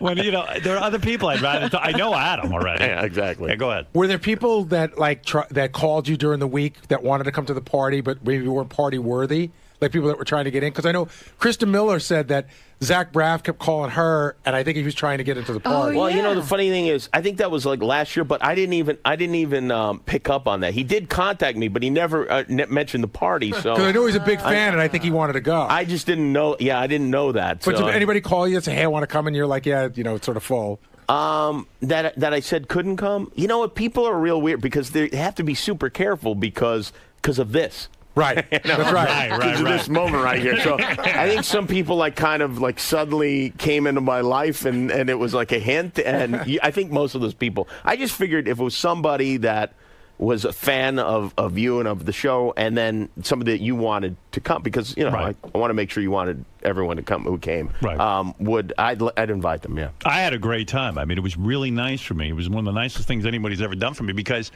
I really am a pariah in this business. You know what I even liked? Like Mary McCormick, my movie wife from Private Parts, was there with her husband. And I love that because I know Mary doesn't think I have any showbiz friends, and which I don't, except for Jimmy. But why does she think that? Well, I can just... I don't know that she thinks that. That's how I feel inside. That's what you perceive. Okay. So I'm walking around, flitting around to all my new showbiz friends, and Mary says to me the other night, "Boy, you have some great friends." I go, I do. I really do. You were happy just because she had to say that. She was totally bamboozled. She had no idea none of those people know me. Oh, that's funny. It was fantastic. That whole party was just worth that moment. I liked it. That's it. I go to parties for other people's enjoyment. But then I was talking to Courtney Cox. Yeah. Wasn't that confusing? David Arquette. They're walking around holding hands? David Arquette and Courtney Cox are walking around holding hands. And I was just like, what the fuck is wrong with you two? I figured out a solution for those two, I think. Yeah, what is it? She should adopt him. Yeah. Yeah, if she's sick and tired of him acting like a child, but let him be a child. He can stay in the house. Let him be one of the kids. He doesn't necessarily want to fuck her. He just wants to hang with her. No, I think he wants to fuck her, too. He does. All right, so he'll fuck her once. I mean, remember he tried to get her in the hotel at Disney World? Yeah. I understand you want to hear Ronnie get his own show. I do want Ronnie to get his own show. Well, Ronnie had a show. What would you I know name, he did. What would you name that show? I would call it More Ronnie. More Ronnie. Than ever before. Dude. Do you think Ronnie gets it yet? I told Ronnie. I said to Ronnie, Jimmy thinks you should have your own show. He goes, he's right. I go, he wants to call it More Ronnie. He goes, that's a great name. Yeah, he loves it. So he still doesn't. Shh. Whatever, dude.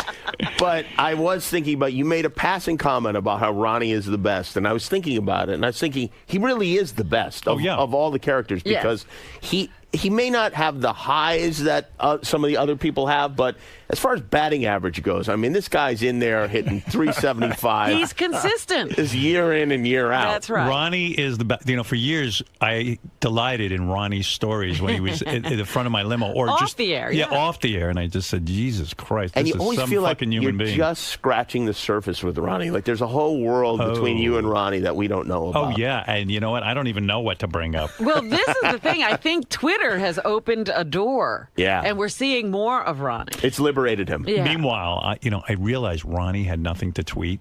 So I got to admit this. I'm the asshole who went to him and I said, Ronnie, if you're going to tweet, why don't you become like Hef and do Hot Chick of the Week? And you can build your whole week around that. It's smart. It's smart. So that's where Hot Chick of the Week came from. Of course. I've been feeding into this Twitter thing. And then he makes a mistake and tweets a picture of a guy. Of a guy. Right. And then he's like, I didn't tweet a picture of a guy. No, it's a little O, not a big O. Ronnie is the best. You just got to think about it. Right. You know what I mean? You got to really... He really is. There's the host of More Ronnie. By the way, is that some kind of a joke? What? The More Ronnie thing? No, just more of you. Ronnie. No, you want to hear something funny? Yeah. I don't want to say who it is, but somebody called me and said that you were like making fun of me behind my back. No. What? Like More Ron E. You know what I'm saying? Moron. Did you think of that, Jimmy? When I didn't even think of that. I didn't think of that. But a good friend of yours thought of that. Who? Dude, I don't want to say. Oh, my God. We were just thinking More Ronnie. More Ronnie. Yeah, guy called me up like, they're making fun of you, I think. I go, what are you talking about? And then he goes, Ronnie, don't listen to those haters. I'm not. You know they're always not busting haters. your balls. What are they now? Assholes. They're assholes. Yeah. No, we don't hate anybody. But, see, you've come to appreciate Ronnie. I always appreciated Ronnie, but I've come to become semi-obsessed with and fall in love with Ronnie. Look at this. TOPLESS was really the watershed moment for me. And really, do you follow him on Twitter? TOPLESS? No, I don't follow him. Why When I not? look at his things, Why not? I will follow you. You better follow him. I will. Dude. You have to follow him. Did you check out the Hot Chick of the Week? No, I never seem to catch that with you. Yeah, you should I check it out. haven't been on Twitter that much. People were already yelling over the weekend. They go, what kind of guy are you? They wrote. You open the Twitter account and you don't tell us what's going on all weekend. You're a fucking right. asshole. I was going to say I didn't hear It's from too you much. all weekend. It's really like having to update people on what's going on all the time. Steve Martin seems to be way on it, and so does Albert Brooks, and so does who else is like on Joan there? Rivers is always updating people. Gilbert's on it all the time. Yeah, I'm not sure about Steve Martin. I get the sense with like Albert Brooks that he just he's doing it to sell his book, and he doesn't necessarily want to do it. Right. You think it's under duress? Yeah, he realizes that somebody said to him, "This is something you should do," and he's like, "All right, fuck it, I'll do it." What kind of show should I get, Jimmy? Just you. What should I do? I love you evaluating women. That's my. I mean, that's what I really. His definitions. But what about? It's very specific. Yeah, Ronnie's thing is women. I love the idea that you have a NASCAR-themed bathroom. Topless. Yeah. Maybe that could be where the show is. Actually, that could be your studio. Right from Ronnie's bathroom, dude. Have a studio audience in there. Oh, who knows? We'll talk about more Ronnie. All right, thank you. More Ron, right? All right. No, Not more Ronnie. More Ronnie. Nobody was thinking that when they said it. Your friend's paranoid. He's paranoid. Your friend. Well, who was it? Give me his Neil? name. You want me to tell you? Yeah. Wayne Siegel. Oh, Wayne Siegel. Wayne's an asshole. Tell Wayne never to speak to me again. He's just jealous of you. Wayne, They're assholes, Ronnie. Wayne, They're all you assholes. fucking maniac. Why would you tell him that? What's wrong with Wayne? Some people like to ruin everybody's fun. You Yeah, know? exactly. I mean, Ronnie's What having is a wrong nice with Wayne? Yeah, way to go, run, Wayne. and now Wayne's making him feel bad about his show. Yeah. I'd love it if that became the show, though. By the way, see Jimmy Kimmel Live weeknights at midnight on ABC. And see Jimmy on the Adam Carolla Live show. What is the Adam Carolla, the podcast? No, he's doing a live show at the Wiltern, and I am going to be his special guest. Adam. What do you Carolla. mean a live show? Like Adam he'll does be stand-up there. now. Oh, I didn't know. Is he good? He's great. He's great. Not only is he good, he's great at it, and the amount, and he, unlike almost everyone else, he doesn't repeat stuff. So he'll go into a town and do 6 or 8 shows. And every show's different? He'll do 8-9 hours of original comedy and then forget everything for the next. I mean, really, like occasionally, things come up again, but right. It's an entire. I mean, it's really like you could practically shout out topics to him, and he does like in one weekend he'll do what many comics will come up with in their lifetime. Wow! I want to go see him. I had no idea he was doing that. Wiltern. It really is. The Wiltern's in L.A., right? So you mean you're going to go, and when they say special guest, is he going to interview you?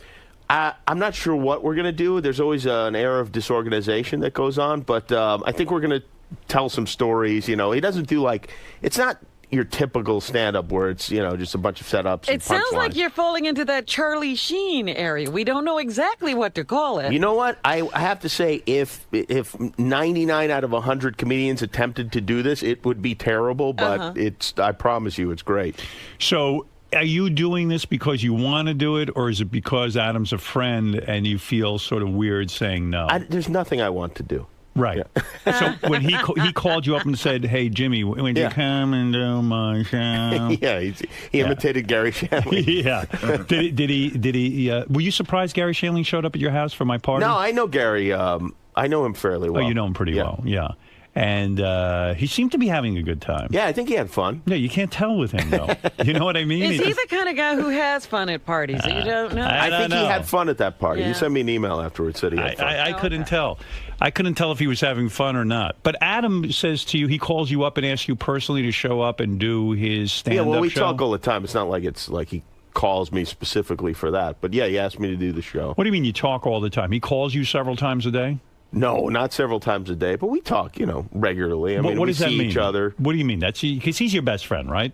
Yeah, he's, I have some, I don't have any friends closer than him, but like Cleto, my band leader, and I have been best friends. Do you think Adam is kids. jealous of my relationship with you? Do you think that he feels that I'm taking his place? As long as he got Leno and his steam cars, I think he's fine with our relationship. Do you ever say to Adam, why are you running around with Jay Leno? Yeah, in every his steam time car? I speak to him. Yeah, I mean, do you ever say to him, like, what is that? Like, why are you doing that? He loves the car so much. He could be riding along with Hitler. Is he close to Jay Leno? I don't know. It's funny because we don't talk about it much because he knows how you feel about weird, Jay. It's like a weird thing. Yeah. Letterman recently made a joke about Jay Leno. I'm trying to remember what it was. I just read it. Did you happen to see it over the weekend? They sort of press released it. They said something about Jay being a tyrant. Let me see if I can recall it. It was it was Jay's 61st birthday, and like most tyrants, now it's coming to me. I'm not good with jokes. Like you, I don't remember them. You know what I mean? He said something like most tyrants, when he came to cutting the cake, he used the same one that he put in Conan's back, something like that. The same knife that... do you recall anything like that? I didn't hear that. No, I didn't hear about it. That's right. Would Adam ever ask you to come ride in one of the cars with Leno?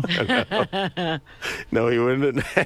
I have no interest. I really don't have much interest in cars and that kind of thing in general. Would you have a weird feeling if you went into a room with Jay Leno? Yes. Like if you, I don't know where you would be, but let's say you went to a restaurant in L.A. Yeah. And suddenly Jay was at the next table.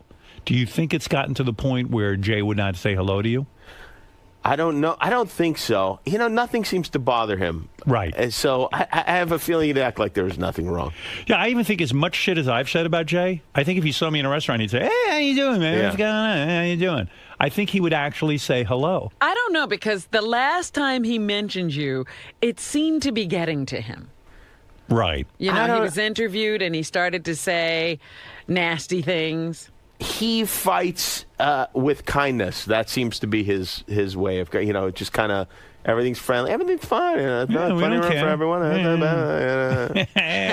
Well, for years he would say, it's just like wrestling, with me and Howard. But I think he's beginning to get wounded by this whole thing. I don't know. I don't know if he's woundable. So Conan O'Brien, is he irrelevant now? I mean, it's over, right? Is he irrelevant? Irrelevant. I mean, is his show getting any ratings? They do well in their target audience, I think. What is their target audience? It's, like 18 to 49-year-olds. I see. So they have people who are watching that thing. Yeah. Because you don't hear a word about them. It's hard for me to say because I'm so absorbed in that world that I do hear, hear things and, you kind of follow what everybody's doing. Will Letterman retire? I bet he will. You think so? Yeah. Yeah, I think so, too. I think it's enough with him already, right? I mean, he's got to be burned out on the whole fucking experience. I would think so. I don't know. Maybe not. He sort of follows that Johnny Carson template. But Johnny eventually retired. No, Johnny was forced out. Anybody think Letterman? Right. Anybody think Letterman is still cheating? No way. I don't think so. No way. But what's the point of going to work then? The only place he had fun, Jay, I know, was at work where he could fuck girls. Yeah, I know. That's a shame. It's like Bill Clinton. He had no more fun, too. I mean... I think Clinton's still having fun. Don't you think out of all the talk show hosts, Letterman is the most... sort of the best, the best, but the depressed and miserable and filled with angst. And his one fun thing was to fuck the interns. And I mean, now, what is the point of getting up in the morning? I mean, what's he doing with himself? I don't know. I mean... He's building a relationship. Yeah. I mean, even that room he had in the back, I hear now, is like a real office, and people go in there. Paved over it. Work in there. King Tut's tomb. Yeah, it's not even fun. It's just filled with cement. Yeah. How far into you've been a guest on the Letterman show. Are you doing Letterman this time around? No. What's your schedule? You're doing the Upfront when? What time? Upfront's tomorrow night. Tomorrow night. So what are you doing tonight? Do you have to do preparation? I usually sit in my hotel room and write jokes for the Upfront the next day. Jeez, a lot of work. Yeah, it's a pain. Yeah, and your writers will write some jokes too, right? They write jokes, before I go, and then I put those all together, go through them, and then I'll usually sit there and kind of come up with some jokes. When's the last time Letterman had you on? I was on last year. I was here. And were you able to ever get into his inner sanctum? Are you kept in a dressing room like everyone else? Or because you are a fellow late-night talk show host, were you brought into Dave's inner sanctum? I did say hello to him after the show, but... After the show? After the show. Where? Did you go up? You went up? No, they were shooting a bit, and I was there at the bit while they were shooting it. On stage? No, not on stage. Somewhere in the backstage area. You were in the backstage area. Did you request that, or Letterman asked that you stop by? Letterman asked that I stop by. Wow. Yeah. I've never been asked that. That's a big deal. I have never been asked to stop by afterwards, which I wouldn't do anyway. Because you would report the whole thing on the air, right? I mean, well, I've said to Dave, I fucked up our friendship by reporting too much. Right. But he didn't have much of a sense of humor about that. So you're telling me the last time you were on, they got word to you. Yeah. They said, hey, hang out. Dave needs to see you after the show. Right. Wow. Well, he didn't need to see me. He just wanted to say hello. And our executive producer, Jill Lederman, used to work at his show, and she was there with me, and so she was saying hello to him also. So now you've been summoned. Yes. You would have rather have left, I'm sure, but... No. You were happy to be there. I was delighted, yeah. Okay, so you sat there. Growing up, you and David Letterman, I mean, that's it for me. So you sat there and waited for Dave. Right. And then you are ushered into the bit area. Mm-hmm. Now, are you waiting for Dave a long time? No, he was there. He was already there. Right there. And then, and in that awkward way, did you go, oh, Jimmy, hello, like you were meeting Nixon? More or less. Yeah. So it was a very stiff conversation. I wouldn't say it was stiff. It was, it was funny. I mean, we talked for, I don't know, it was maybe a minute long or something like that. So after all that waiting... There wasn't that much waiting. All I had to wait for was the band. You had to have him finish the show. I just finished my segment, and then I was talking to Paul or something afterwards. As a fellow late-night talk show host, do you make suggestions on the bit? Do you sit there and go, listen, Dave, this isn't working here. Maybe you could say that word a little. Could we get a tighter shot? And you're revealing the punchline. Weren't you angry like I was that Letterman, during the whole Leno controversy, weren't you upset that Letterman invited Leno to do a TV commercial during the Super Bowl? Yes, I was very upset. Thank you. That is bullshit. I talked to him about it on his show also. I said he was drowning and you saved him. Yeah. You saved him. He did. Why? I have a theory about it. Go ahead. All right. My theory is that... Excellent. I love theories. There's Dave and Jay. And they're the guys, and they go, they compete, and Jay wins, obviously, but Jay wins the ratings, but everybody thinks Dave's better. Right. And Dave is better. Right. They don't need me and Conan and Jimmy Fallon and Craig Ferguson in that. Dave doesn't need us. There's Batman and Superman. Right. They don't need Aquaman and these other assholes running around. And I think by consolidating that focus once again went directly on, instead of that Jay and Conan focus and whatever, but you put Oprah in there, and then you got Jay and Dave. And I think ultimately, probably he just thought, this is really funny. I think you're right. I think he, A, thought it was funny, but B, I never considered that. You have a good point. Maybe in a weird way, he was sick and tired of everyone being mentioned with Jay. And this put the focus back on. Jay's my arch enemy. Right. Yeah. He's not Aquaman's enemy. That's right. He's mine.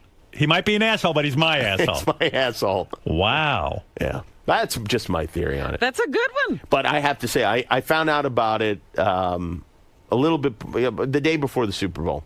Right. And I was devastated. You were? I really was. Did you walk around like pissed? I was like, why is he doing this? Did you think about calling him and going, what are you doing? I didn't think about that. That would have been good. Could you imagine? This is Jimmy Kimmel. I need to talk to you about this whole thing. Dave, I have some concerns. Hey, Matt, you're on the air. Oh, it's 8 o'clock already. I didn't realize. Are you okay on time? Yeah, I have to leave by 8:15. All right, and I got to take a break anyway. So first, let Matt have a word. Another Matt. Yeah, Matt, hi. Matt from Montreal. I just would like to thank you as a Stern fan for the video of you humiliating Gary with the pitch. But I wanted to ask, do you have anything planned for him this morning? Like, do you have any kind of sporting humiliation in mind for Gary? Having Robin throw the pitch was brilliant, and Robin threw a fantastic pitch. Robin did. She did.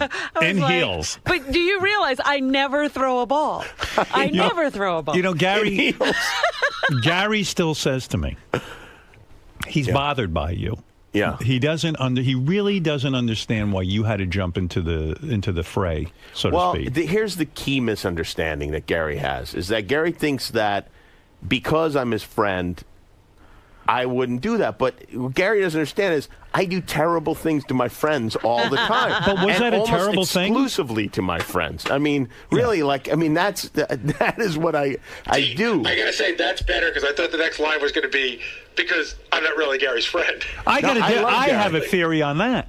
What's that? I don't think you thought that was a bad thing to do to Gary. You thought it was a fun thing, like let him redeem himself. I thought he was going to throw a strike. I know. Now, I've said to Gary, this would have been a whole different story Jimmy, if he'd thrown a strike. I've said to Gary, yeah, Jimmy tells you to throw a pitch. You're a fucking puppet that you went and threw the pitch. Why don't you say to Jimmy, I don't want to do the pitch? In fairness to Gary, though, he doesn't have as much seasoning in that area. And if he's been with me for 20-something years. Gary, after you throw one bad pitch, don't you stop? Yeah. I mean, and you say, and it would have been just as funny if he stormed off your show afraid. But this is the thing. Is that Gary, Gary's a producer, and if it had been decided, if Gary had said beforehand, I don't want to talk about the pitch, then we wouldn't have talked about the pitch. But he didn't say anything about the pitch, which I was happy that he didn't say anything. And we booked Gary first, as soon as we heard he had a book coming out. Right. And then Gary went and did Letterman, which is fine, and did Letterman before us. But we have to do something.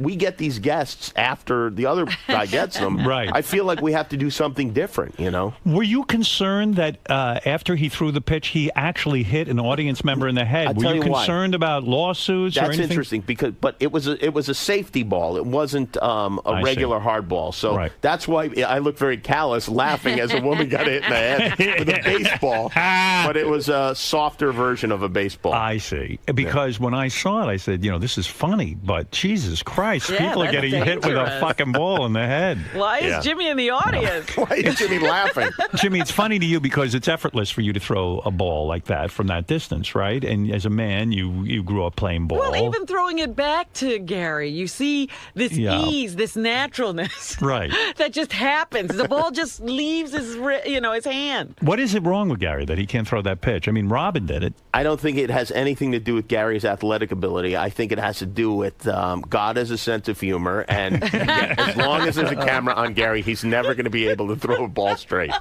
right, listen, I got to take a break. You got to get going. Yeah. You got the Regis show you have to do. Mm-hmm. Say hello to that lovely Kelly for me. I will do that. Yeah, she's very, very beautiful. She's the best. She yes, really is. Very, very beautiful.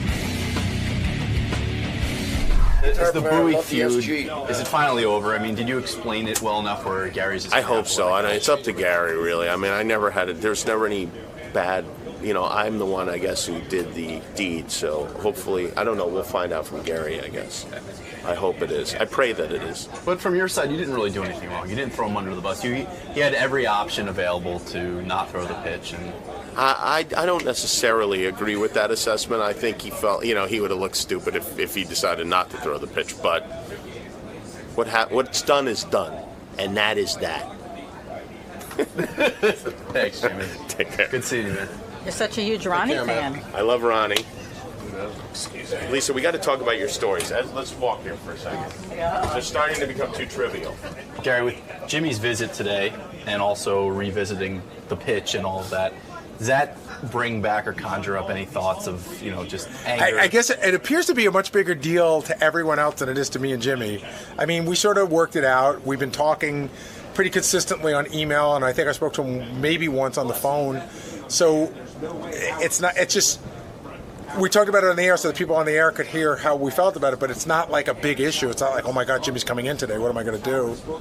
But I see your relationship, like I was shooting you guys in the green room prior to his appearance, and it just seems very cordial. It doesn't seem as warm as it was. Well, but that's a different thing. That's a different thing and that's not just Jimmy. There's a handful of guests that I have learned not to say too much to, because everything I say to them, they'll take on the air. Whereas they'll say the same thing about me.